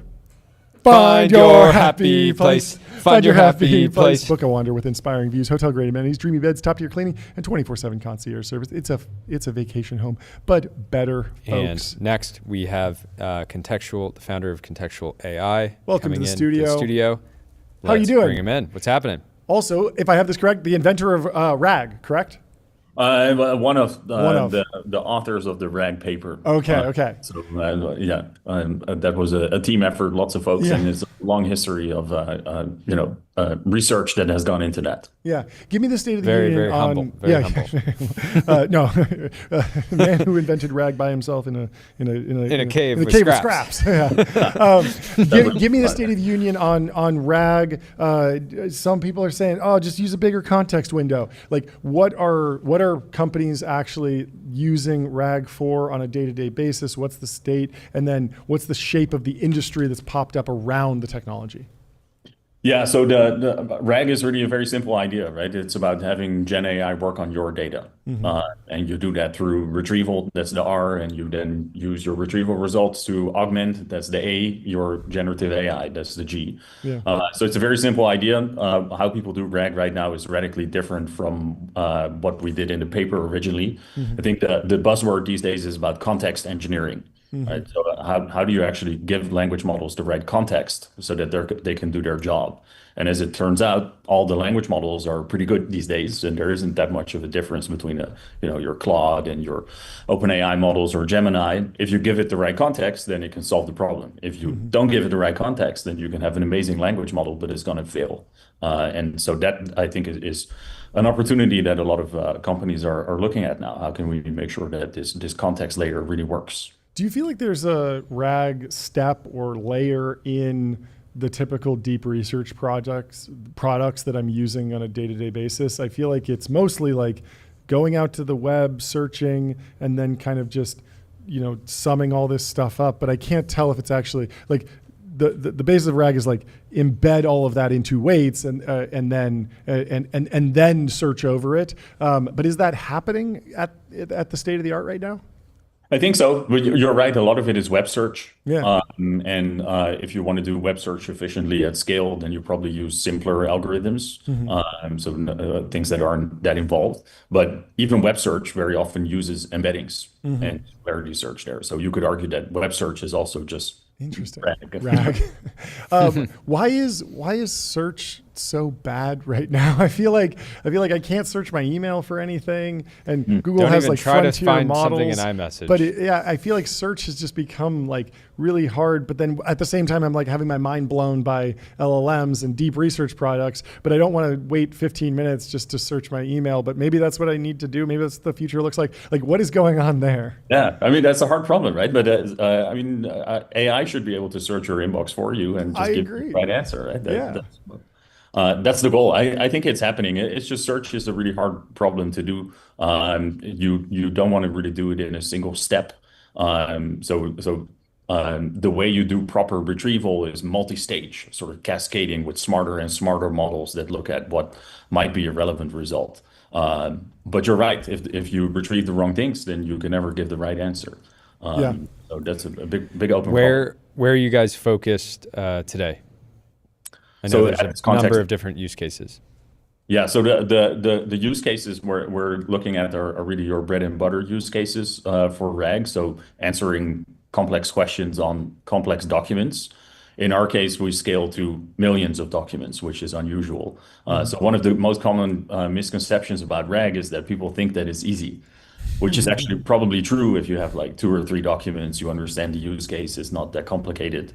But when you go to the real world and you talk to some of our enterprise customers, they have very difficult problems. The data is all over the place. It's very complex data. There are millions of documents that it needs to work on top of, and then search breaks down, so you can't give the right answer even if you have a great language model. Yeah, I mean, the scale of data at some enterprises is probably, 7 orders of magnitude? I mean, I imagine like the number of emails sitting in Gmail inboxes across the entire network is way beyond millions. Fascinating. So that is also to your earlier point about like long context models. You can't fit all of that in the context of a language model. You need to retrieval. No way. What's the state of the business today? How big are you? Like, kind of what are the new challenges? What are the next milestones? Yeah, so we're 70, 80 people working on a lot of interesting problems, nice, kind of across the board, trying to expand into different use cases as well. So beyond the traditional RAG use cases, looking at things like root cause analysis, code gen, because code gen is very hard and also often requires technical documentation that you then want to incorporate in your code gen. Making a lot of good progress on very interesting problems. Very cool. Well, thank you so much for stopping by. Love to have you back for a longer conversation. Yeah, let's do it again soon. Hope you have a great rest of your day. We'll talk to you soon. All right. Thanks for having me. Bye. Great to meet you. Let me tell you about Bezel. Go to getbezel.com. Your Bezel concierge is available now to source you any watch on the planet. If you Seriously, like enterprise any watch. agentic workflows, You'll you love might Bezel. like fine watches. And up next, we have OpenAI. Big launch today. We are going to break it all down. Welcome to the stream. How are you? I think we got caught up on guests. We have two people. What's happening? Great to have you guys on the show. Hi. Nice I will start by saying sorry that Coldplay had to have a conference last night. It was hard to predict. It's never been harder to launch anything on the internet. I know we were just talking about this. Yeah. Well, we're here. here. I had no idea. Isa just showed it to me. Okay. Well, we're normally you don't the have narrative. to have to plan your launch schedule based on Coldplay. Yeah, Coldplay concerts, is out. But maybe it's something to keep in mind. Break down the launch. What is in? What should we be focused on now? So I used to work on deep research. Yas used to work on operator. We both had our launches earlier this year. And I think after our launches, we realized that our products are very complementary. Cool. And so we've basically combined the best of both into this new product, ChatGPT Agent. So ChatGPT Agent has access to a virtual computer with a bunch of different tools installed. So it has text browser, visual browser, terminal, and it's able to do a lot of different things that you would do on a computer. So it's just like very flexible and pretty powerful model. We trained it using end-to-end reinforcement learning, like our past reasoning models. And yeah, it can make slides, make spreadsheets. That's cool. Yeah, what initial use cases are you guys most excited about? Have you been using internally? What kind of companies should be and just individuals should be kind of taking advantage of it as of today? Yeah, I think so. Deep research, as I was saying, we combined sort of deep research and operator to build this. Deep research was really good at research. Like I think the best product out there in terms of, or at least that's what I thought, or I still think, in terms of researching. And then operator was there to take actions. Combining these two, you open up a lot of possibilities. You can do research, you can do actions, you can do research and then actions. And then on top of that, we added APIs. So like, for example, if you have connectors, which we launched, I think, a couple of months ago, you can connect Gmail, Google Drive, Linear, and whatnot, all sorts of products. And combined with that, it becomes an extremely powerful research and action tool. So for example, like personally speaking, I've been using it a lot internally just to even talk with the code base. Like I'm solving a particular problem, I'll connect it with GitHub. I'll ask it like, hey, can you sort of go figure out what's happening in this code, which is, let's say, a new code base for me. And then the model is also very natively multi-turn, which means that I can just have conversations back and forth with it, which is not true necessarily, wasn't true, for example, for our deep research model, which we released earlier this year. So it's really, really useful specifically from at work when I'm able to connect all these amazing tools and able to just understand what's happening all parts of the vision. So secondly, oh, sorry. I was going to quickly, I was going to say, like, personally, I also use it a lot. I think there is a lot of small things or big things that I have to do. I can do them myself. To give an example, my wife and I have a date night every Thursday. I forget to book it most of the time. And then I get in trouble. And then now with Agent, like you can schedule tests, etc. You can just say, like, look, every Thursday, just go ahead and figure out, give me 5 recommendations in the morning, which are available. And I can just do it, show up on Thursday morning, just click it, and it's done. So things like that.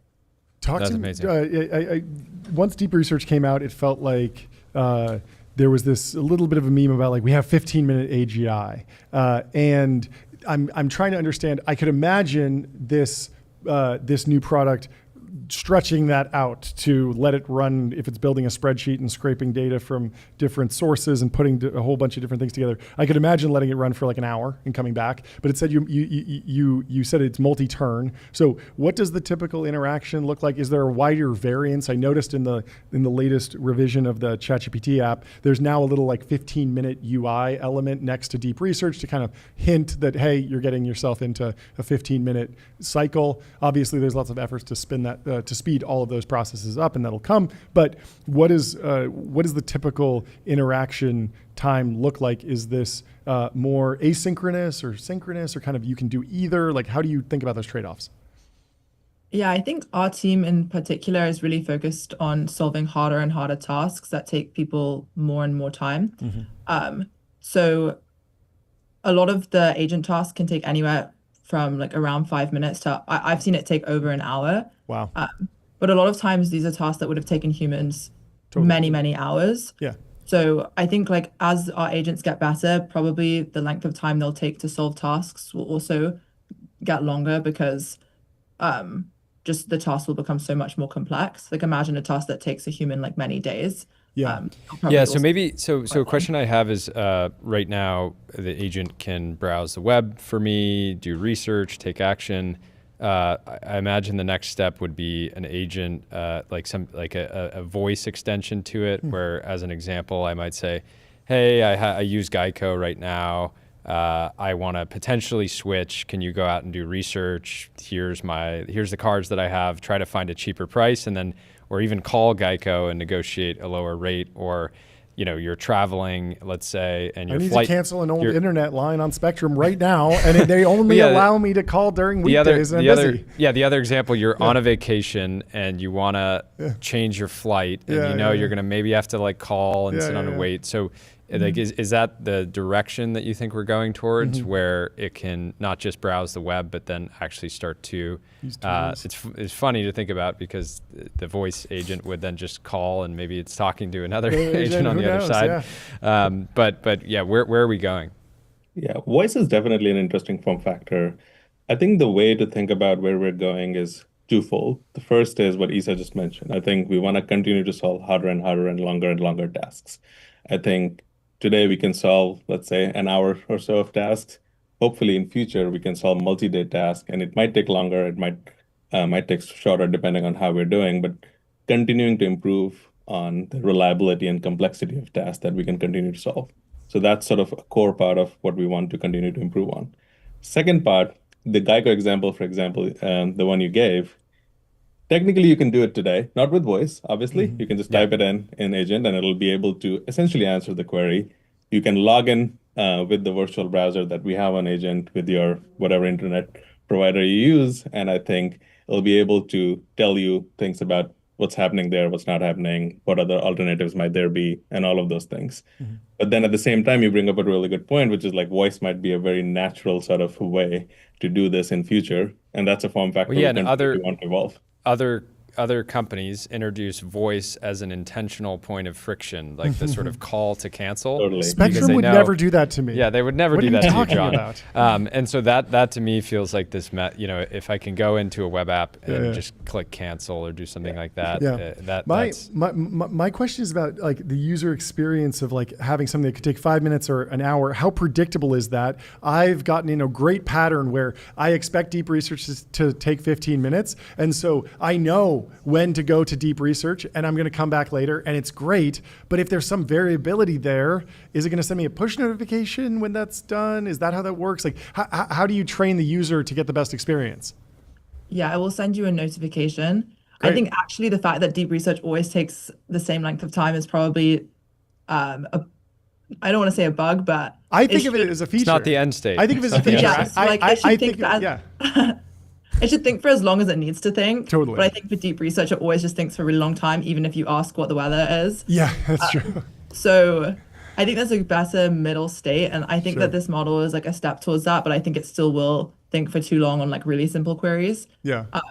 Takes 2 minutes. Yeah, you're totally selling deep research short. Sometimes I ask you what the weather is, and I want the history of weather from start to finish and what it is tomorrow and yesterday. And I want the history of meteorology and how the Doppler 3000 works. I want everything. And I love that about deep research. It's my favorite. The use case that I'm sure that will immediately start happening that is pretty hilarious to think about is a student that just says, hey, these are the 3 websites that host the homework that I have to do. Proactively go to the website, figure out the homework, fill it out, and submit it. Yeah, the teacher's gonna be like, check this homework. If somebody wants to say that's not AGI, I don't know what to tell them. Yeah. I don't know. What about other tool use? Jordy mentioned phone usage. You mentioned spreadsheet integration. What's kind of further down the stack of integrations that you've already announced that might be kind of underexplored or underappreciated at this point in time? To me, I think that the tool that we've given the agent is very general and powerful. Like you can almost do anything that you need to do on a computer with this tool because it's browser and terminal, which you can do most things. It might not be the most readable to a human. So I think that now it's about pushing the capabilities. Like you can ask it to do anything in theory. It's just the agent won't be good enough to do everything you ask it to do. So I think that we just need to make it better and better using the tool it has. I think the frontier continues. I think as Isa said, the tool is extremely general. It has access to a browser. It obviously has access to a terminal, and we can give it access to as many APIs as possible. Sure. That should allow you to build whatever you want to do, generally speaking. Like for example, you can totally imagine in future it has access to a voice API or whatnot, whether it's internal or external, depending on like how things go. Right? Like you can have access to everything, you can build everything, but we still need to push. Like it's still early. Like we've not solved everything. It's still early. We still want to make sure that we can solve use cases with really, really high reliability, and that continues to be a pretty large focus. Yeah. Well, I'm excited. I'm excited. I mean, think about a world where you can give it access to your password manager and things like that, so that it just immediately can act. Or just API integrations, right? Yeah. So then the passwords don't even need to pass back and forth. Yep. That makes a ton of sense. Yeah, I'm excited I feel like deep research maybe doesn't have access to images in ChatGPT yet, but I could imagine those being the reports being way richer if you can define them. And then sometimes when I'm just generating like a general chart, I actually want to use like a visualization library in Python and kind of going back and forth. So very cool to see it all kind of come together and very excited for where this is going. What's the rollout strategy? When can people actually start using this stuff? Everyone on Pro Plan should be able to use it by end of day today. Let's go. And we'll get it to Plus users over the coming days, and then Enterprise over the coming weeks. Very exciting. Amazing. All right, well, congratulations on the launch. Super exciting. We're going to turn this day around. It's now just about OpenAI agents. So ignore all Coldplay memes going forward. Well, thank you guys for joining. Thank you so much. Thanks for having us. We'll talk to you soon. Cheers. Bye. Bye. Up next, we have Dan Shipper, friend of the show, over at Every, who got early access, and he's been using agents, and we're going to get some feedback from his him. Review. John just spilled his base juice all over the table, all over the FT. That's really disappointing. You're not going to be able to read that on the way home. I have lots of papers that I can.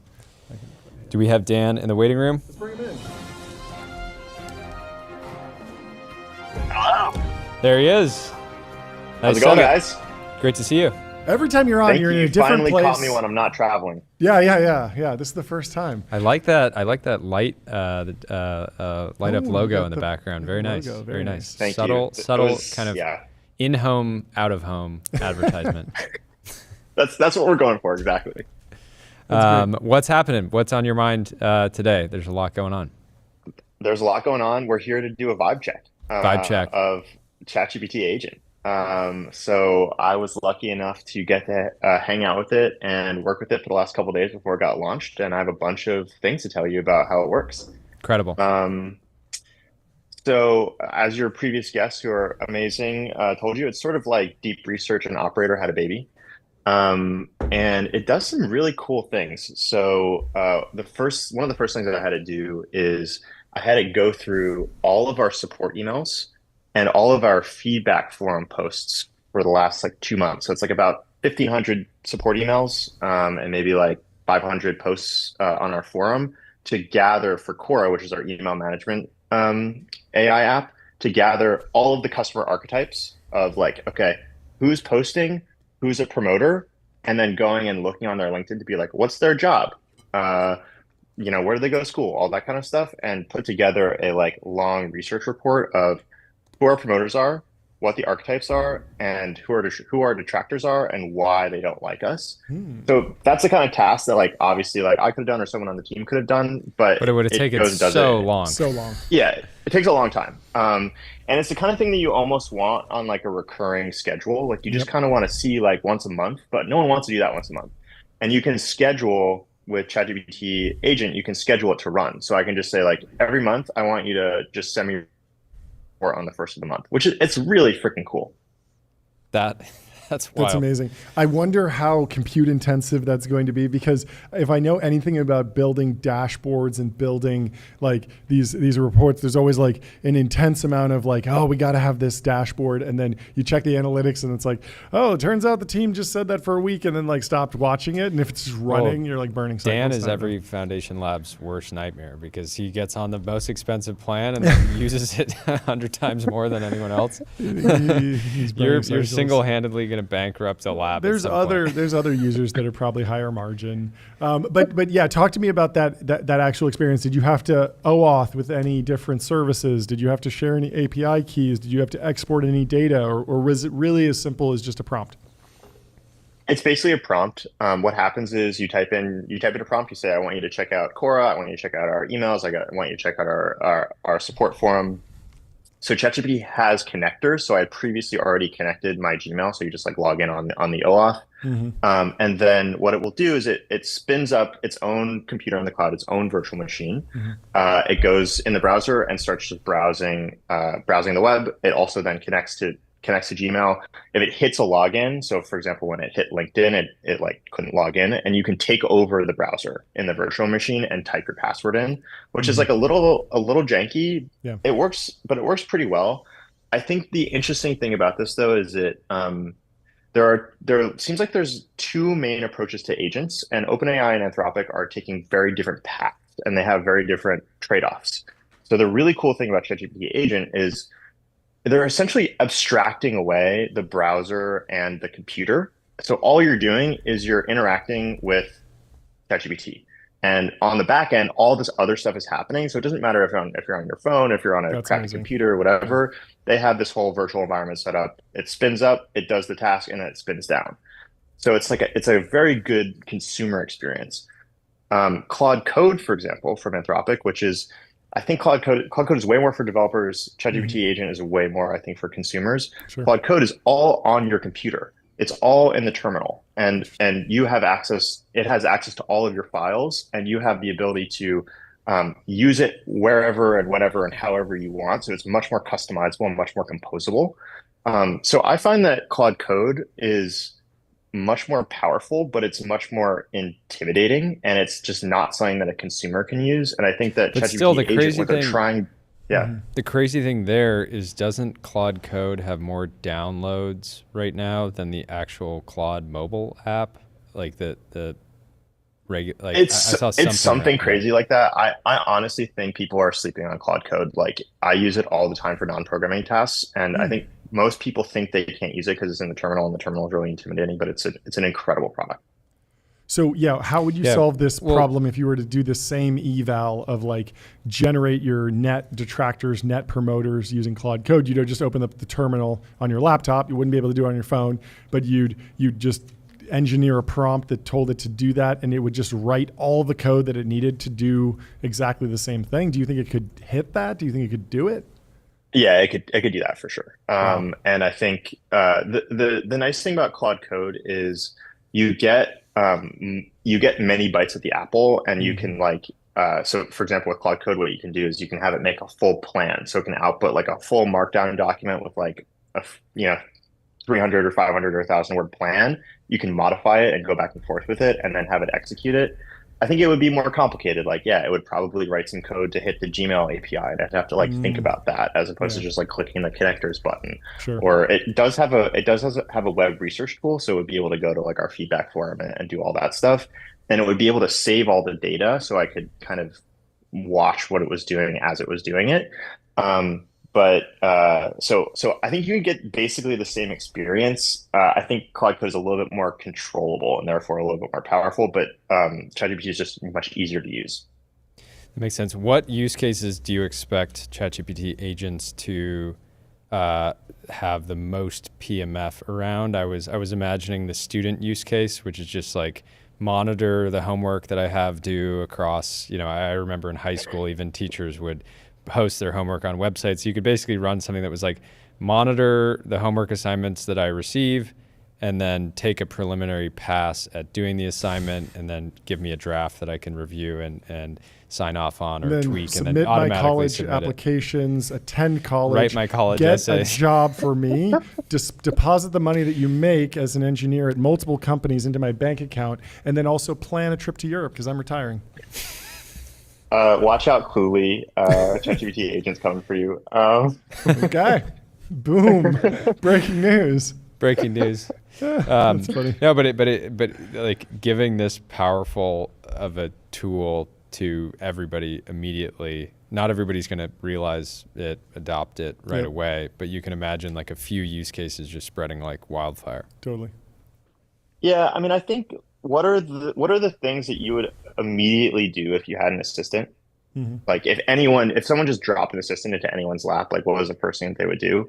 I don't know, help me book a vacation, help me like figure out how to order groceries, help me like another thing I use it for is like research the web about all the topics that I care about, and every day give me a report on all the things that happened in the last 24 hours. And it just does that incredibly well. And I can go into, go behind login walls and paywalls and all that kind of stuff.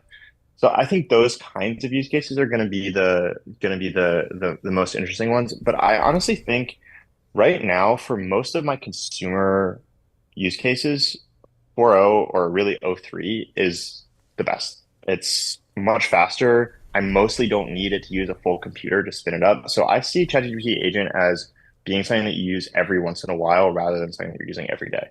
Sure. Yeah. So we're increasing the level of like complexity.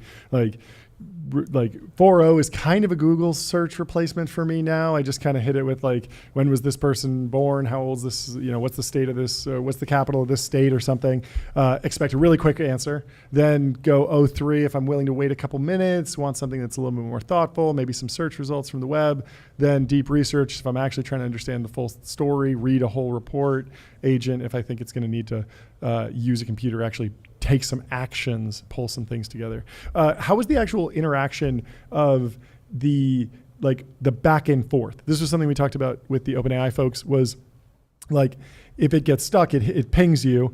I like that deep research. Yeah, it takes 15 minutes, but I've trained myself to just be like, forget about that until tomorrow. And then when I have time to sit down and read the full deep research report, which is going to take me a couple minutes, then I'll come back to it. I know it'll cook and it'll be done. It would be kind of annoying if deep research came back after 2 minutes and said, hey, I'm going to pause all that while I ask you for an update. Like, it feels like there's a little bit more, I got to be on answering questions, but push notifications maybe solve that. Walk me through like how involved you were, how active of a process it is. I mostly was not involved. Every once in a while, like it does have a stop. You can help it stop and like change what it's doing, which is nice because like if it goes off the rails, that's helpful. But I think, and it has a push notification thing, but I think this is an interesting problem with agents where I can't stop watching them. And so I spend a lot of my day just like watching the agent doing something. And ChatGPT agent has its own like cool UI where you can kind of like see interesting animations of what it's researching or which websites it's using and stuff like that. So I find myself actually glued to it a little bit, and I just don't think that's a very good way to spend time. I think it's mostly solved by having push notifications, but there's a sort of emotional process of training yourself to be like, it'll let me know when it's done, and I don't have to like watch over its shoulder. Or to like we design a lot of assets here at TBPN, and that like even if I trust the person creating it to do a great job, there's still this tendency to want to like hover and be like, okay, tweak this, tweak that. Oh, let's do it this way in real time versus like waiting. Yeah.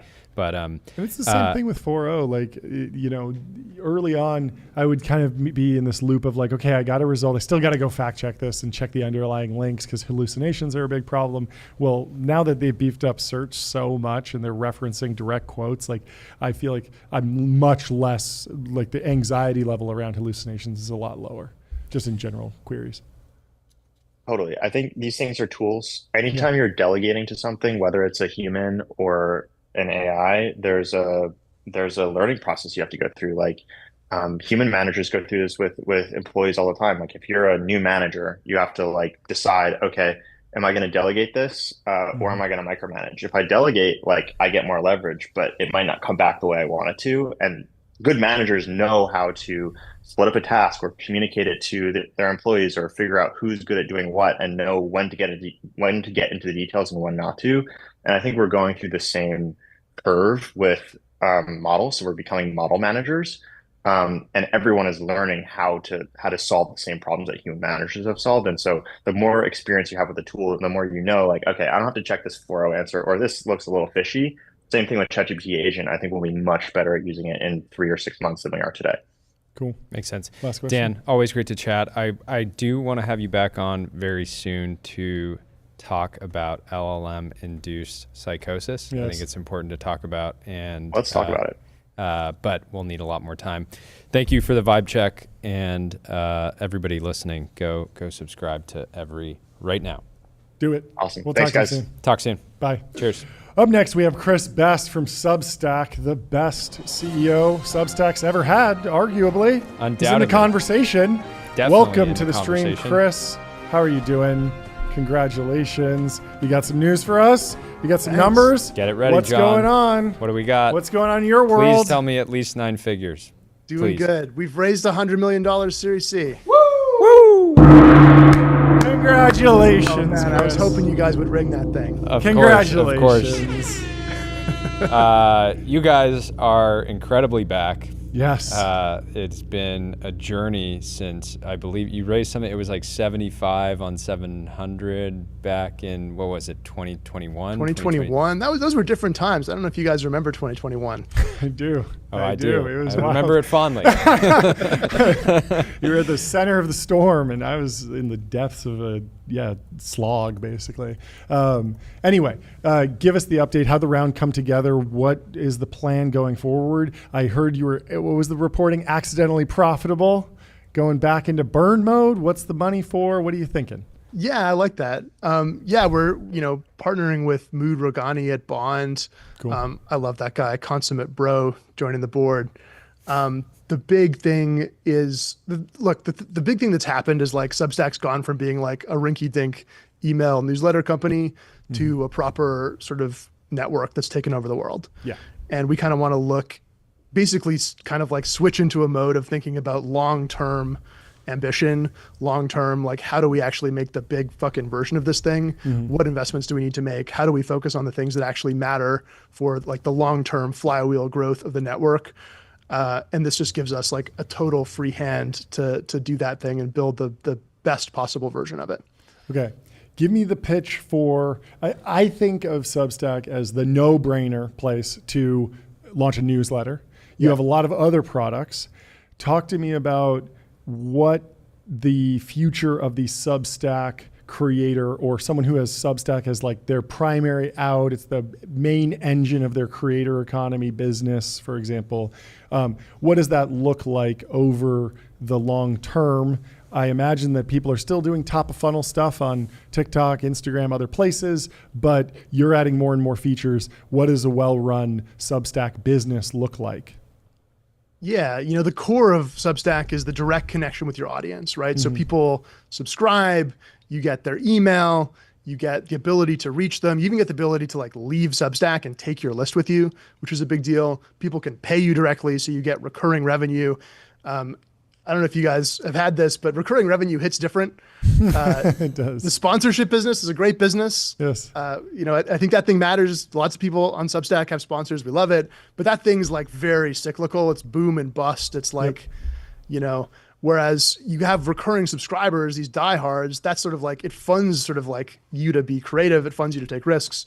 And so Substack's the place where you sort of like your hardcore people are. That's where you have a real connection to your audience. You can write, you can post short form, you can post video, you can do live video now.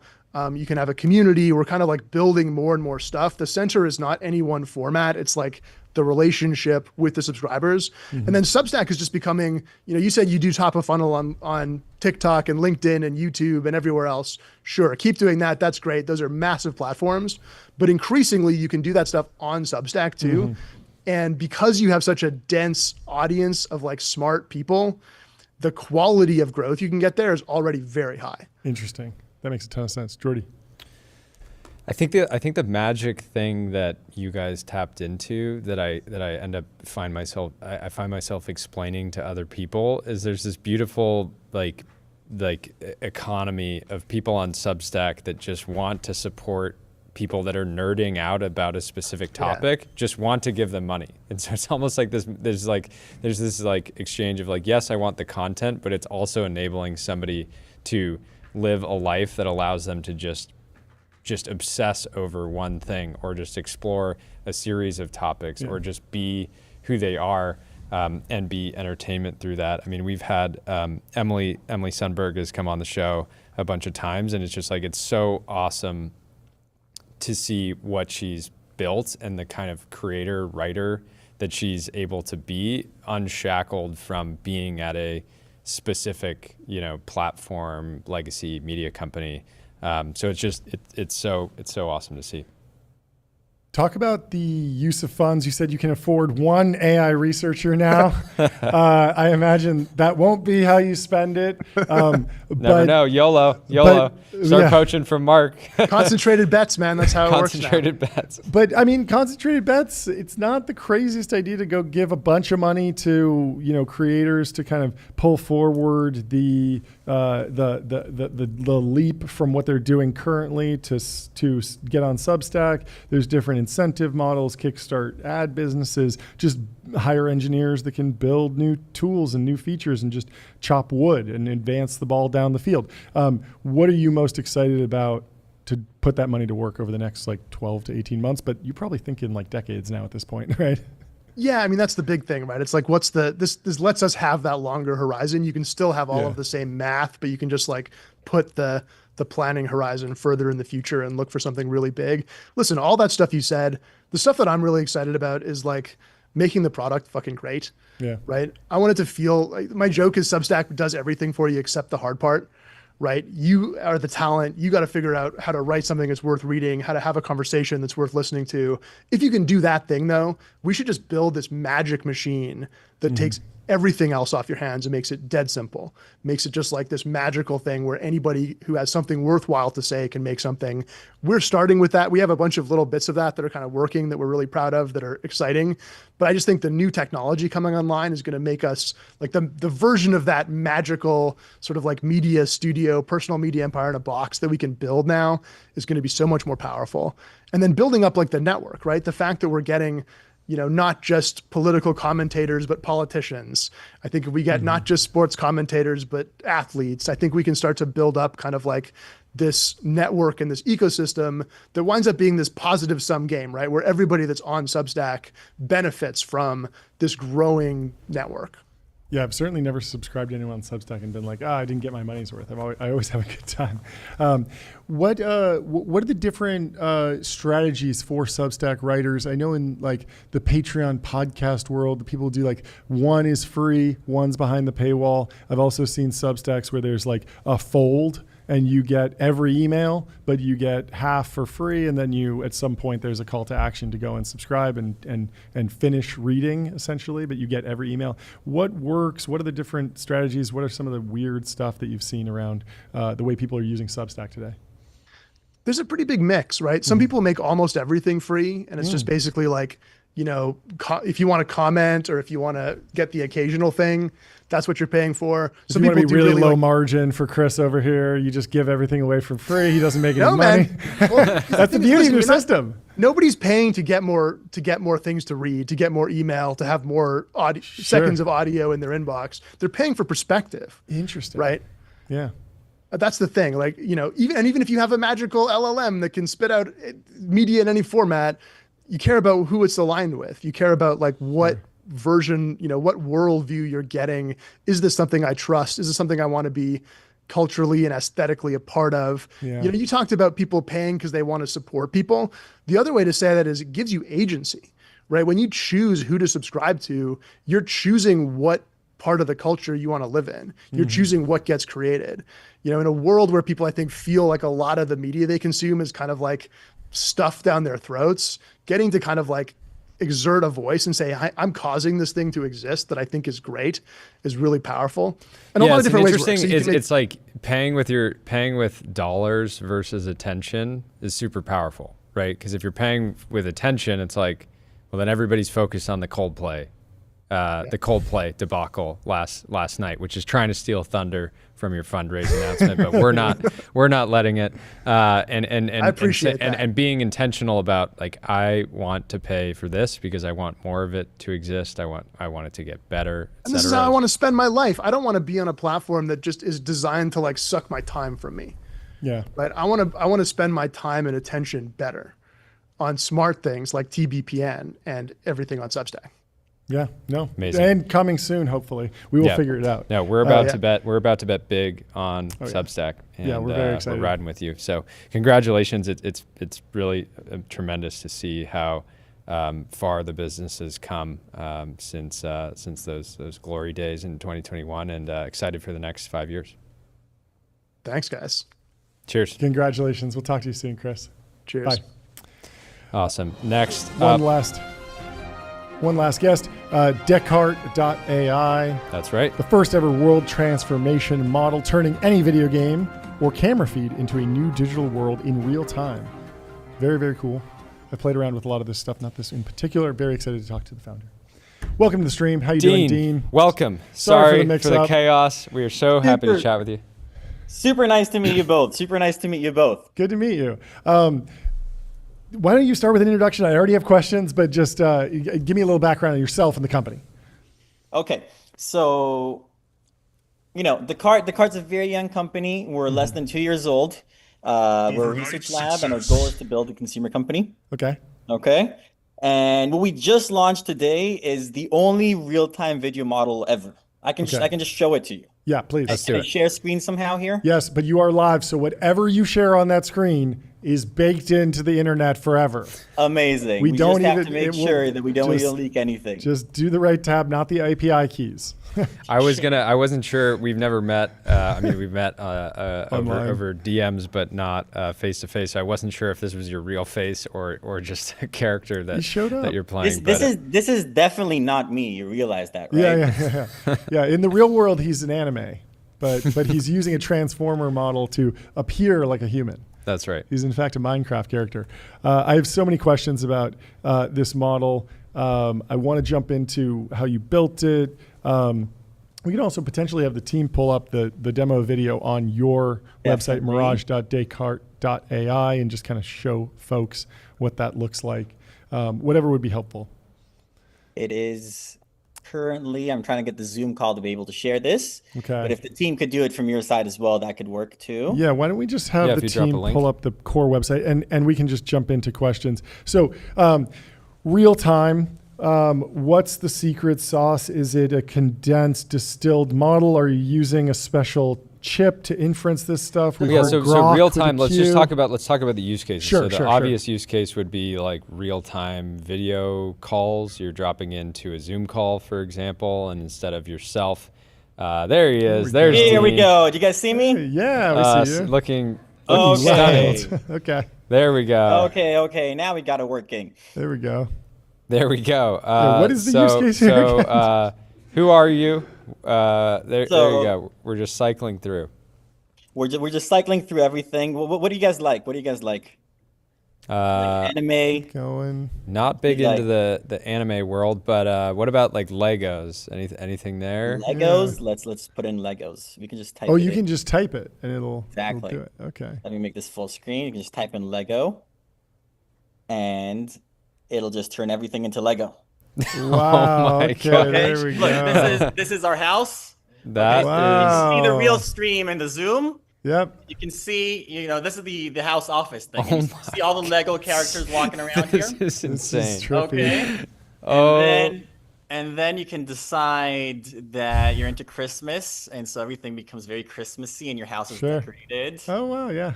Wow. There you go. I feel what's the word for a moment like this? This actually feels like enter the metaverse. Indeed. I was hoping you wouldn't say that because that became became a cursed word. Yeah, it did. But like it's a good thing. It should happen at one point, right? Because well, no, this is a big transition from the moment where Zuck was, said, did his hello from Horizon's world. It was Wii graphics. Those Wii graphics, and this feels like being in a video game. Ooh. What is that? Is that a wand? This is you can see the straw on the regular stream, right? Yep. And inside the wizard's prompt, it becomes a wand. And you can, if you flick it hard enough, sometimes it does magic spells. It throws things out. I love how much this is guys, which one? That's the team. The team's been playing with the prompts here all day. Galactic Wars. Okay. Which one's Galactic Wars? The one you like? Ooh. No. Cyberpunk action. That's the lightsaber one. Okay. No, you had one that you shoot guns with. This is wild. Here. Look, so is this running locally on your computer? So this is running on the server. It's running on the server, and it's going. So it's going from your webcam to the server back to us over Zoom. So how quickly is like Kai Cenat going to be running this like half the time that he's streaming? This is insane. Yeah. This is fun. It's pretty fun. Now, this is also the big question is what you do with it, right? Yeah. What do you do with it? How do you make money? This is a bold demo too, because the variation in the different prompts and how well it's working is absolutely insane. Totally. I have forgotten what you look like in the real world entirely. Here's a question: would you guys run an entire show through this? I mean, we can Probably try. Not. We might put Tyler on the intern cam. Yeah, that's a good place to start. So we have an intern cam over here. We can get Tyler running on this. Oh my gosh, the way that you're just cycling through these prompts is Tyler can be on Wizard Cam for a little bit for one stream. That's pretty crazy. This is insane. Something cool. Let me show you this. Something cool that we found out is that it's really fun watching YouTube through this. Okay. So, watching YouTube. Tell me, give me a YouTube show that you like, something you like. I mean, just do that Mr. Beast video, whatever's pulled up right there. Okay. So we can just look at this Mr. Beast video. We can look at this ad. And look at the ad, and we can share the Mr. Beast video. I somehow have Can you guys hear the audio? No. Yeah, we do actually. A little bit. You hear the audio? I don't know if we should, but. Okay. And then it's being transformed now? Yep. This is the original Mr. Beast video. Yeah, even trippier. Here's like Mr. Beast videos work really well with Cosmic, Medieval, Golden. Wow. We iterated through so many prompts so we found the ones that worked really well. Yeah. This is Mr. Beast videos in the Cosmic, Medieval, Golden world. Okay. Cosmic, Medieval, Golden. I mean, they're already pretty stimulating. This is even more now. Wild. Very wild stuff. This is insane. Where do you think this lives? Does this live with the consumer and they decide to put on the rose-colored glasses? Or do you think the creator let's say you join, decides? Somebody's joining a stand-up tomorrow. Can they just automatically put the entire team into whatever character they want? Let's see. What stand-up comedies do you like? I was talking about an actual like engineering stand-up. Oh, an engineering stand-up. Okay, hey, it can definitely do that. I'm more asking about you. I'm asking you, where do you think it winds up living? Like, do you think? Here's what I think is cool about this. I think it's the first time that we have a new kind of consumer interaction with video AI. Because so far, video AI was just, okay, let's create AI slop, put it on existing platforms, Facebook, Instagram, TikTok, whatever. Here, for the first time, you can actually do something that's slightly different. Yep. We're showing it to a bunch of kids, and what they ended up doing was for a few hours, they just fought each other with sticks, and they started doing like TikTok dances in front of this, and you have a new kind of consumer experience here. Yeah. It's like the original in the, what was it? In Steve Jobs did that demo of the Mac where it like warped the image, and there was it's like a crazy historical photo in the original like Mac OS launch event. How expensive is this for you guys to run? If somebody just starts streaming this in real time, are they paying for it? Are you guys just eating it? We're doing it efficiently enough. Like we had to write like all the low level assembly code for GPUs to get this to be both real time and super cheap for us. It's at a point that we can actually provide this for free. Like it can actually be monetized without like subscriptions. Like there are ways. It's cheap enough to actually be able to build a platform on top of this. Interesting. Do you think Yeah, I mean, do you think one of the use cases will just be folks who create video content running their video through this to kind of as like a previs for what they ultimately want to build? That could be very interesting. Well, the other thing you can imagine it actually in YouTube. So like a creator like Miss Rachel, for example, popular kids creator, could basically say like, do you want the Lego version of this video? Yep. Do you want the that's pirate the question version? About where this lives, because I can go and put my phone in grayscale, and I can view everything on my phone without color, and that is effectively a style transfer, and that's something that I as the consumer decide.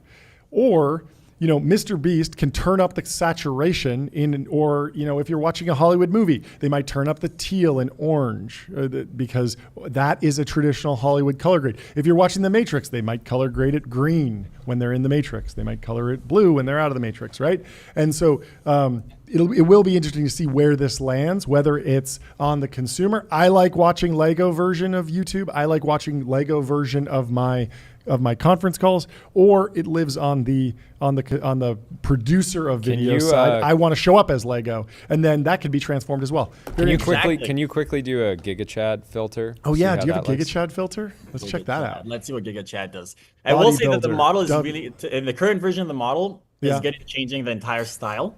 Okay, yeah. Not just the entire face. World. Yep. It's not turn me into Trump. Oh, yeah. Okay, you're pretty orange, yeah. That's the way it goes. but it is doing something to the cheeks and the jaw, which is textbook GigaChad. There we go. There we go. Very funny. There we go. Yeah. This is wild. Maybe you need to prompt like. So is this already fully open access? Yeah. This is open. We launched it literally 30 minutes before the podcast. We're waiting for you guys. Congratulations! Thank you. Yeah. This is the first time it's used on a video call. Amazing. Insane. Well, thank you so much for joining. This is a lot of fun. We will get access to it. We'll set it up on the intern cam tomorrow. For sure. And wait, you already have it set up? Yeah. Okay, we're gonna hop off with you, and we are gonna check it out with Tyler, get some more feedback. Thanks so much for hopping by. Congratulations to you and the whole team. Insane. Bye. And is there anyone else in the waiting room, or are we good? I think we're good. Let's. Can we go over to Let's take it over to Tyler, the intern cam, and see if that works? I don't even know if he's there. Oh, technical difficulties, of course. Anything else you want to cover in terms of news or? Yeah, there's some new news. Oh, wow. That's Tyler there. Wait, really? Whoa. Yeah, you just did it. Yeah, this is me like 30 seconds ago. Okay, wow, yeah. It looks better without the zoom compression. It's a pretty high fidelity model. Wow. Very cool. Yeah, so we were talking in the background, so you hear our talking. And then Tyler's in the corner, too. We're getting recursive. Not that we should use that word now. It's the M- of the modern era. Interesting. Pretty good. And these were preloaded prompts that you were just clicking through, Tyler? Yeah, I was just like selecting. You didn't generate any of your own prompts? I didn't, but I think you might be able to. Yeah, that seemed pretty cool. Oh, some of this seems fun. I imagine that people will be having fun on this on the internet very, very soon. We'll see a lot of viral videos quickly. I always just wonder with this stuff, like what the novelty is like. You have to. It's like, wow, it's incredible technology, but then people have to actually figure out like a real use case for it. Well, so here's a use case: streamers yeah. having some type of basically if you tip a certain amount or hit a certain button, it puts the streamer into that. That's cool. Yeah. I mean, a lot of streamers stream with green screen backgrounds, and they already drop out the background and put themselves in an environment that matches the game that they're playing, or just clean up the messy background. And so, you could imagine this being like basically in the VFX pipeline for streamers. I think if most people showed up to a Fortune 500 Zoom call with this, it might not go over too well. Well, they can always make everybody on their screen look a certain way and not make themselves look normal to everyone else, right? So yeah. If your boss is yelling at you and you put them in Lego mode, it's probably going to hit a little bit differently. Might be a little bit shield. more tolerant. Yeah. It's turn like the volume down. Lego mode. Lego mode. Oh, sorry, Lego boss. Yeah. Block man. You expect me to be offended? Couple more headlines since we're here. Break it down. Perplexity apparently just closed a new round at 18 billion. 18 billion, wow. So Perplexity has around 2% of queries according to SemiAnalysis right now. I use it regularly. We talked to Chris, who's on the show. 7 million DAUs, 30 million daily queries, 4.3 queries per user per day, a 2% share of users, and a 2% share of queries.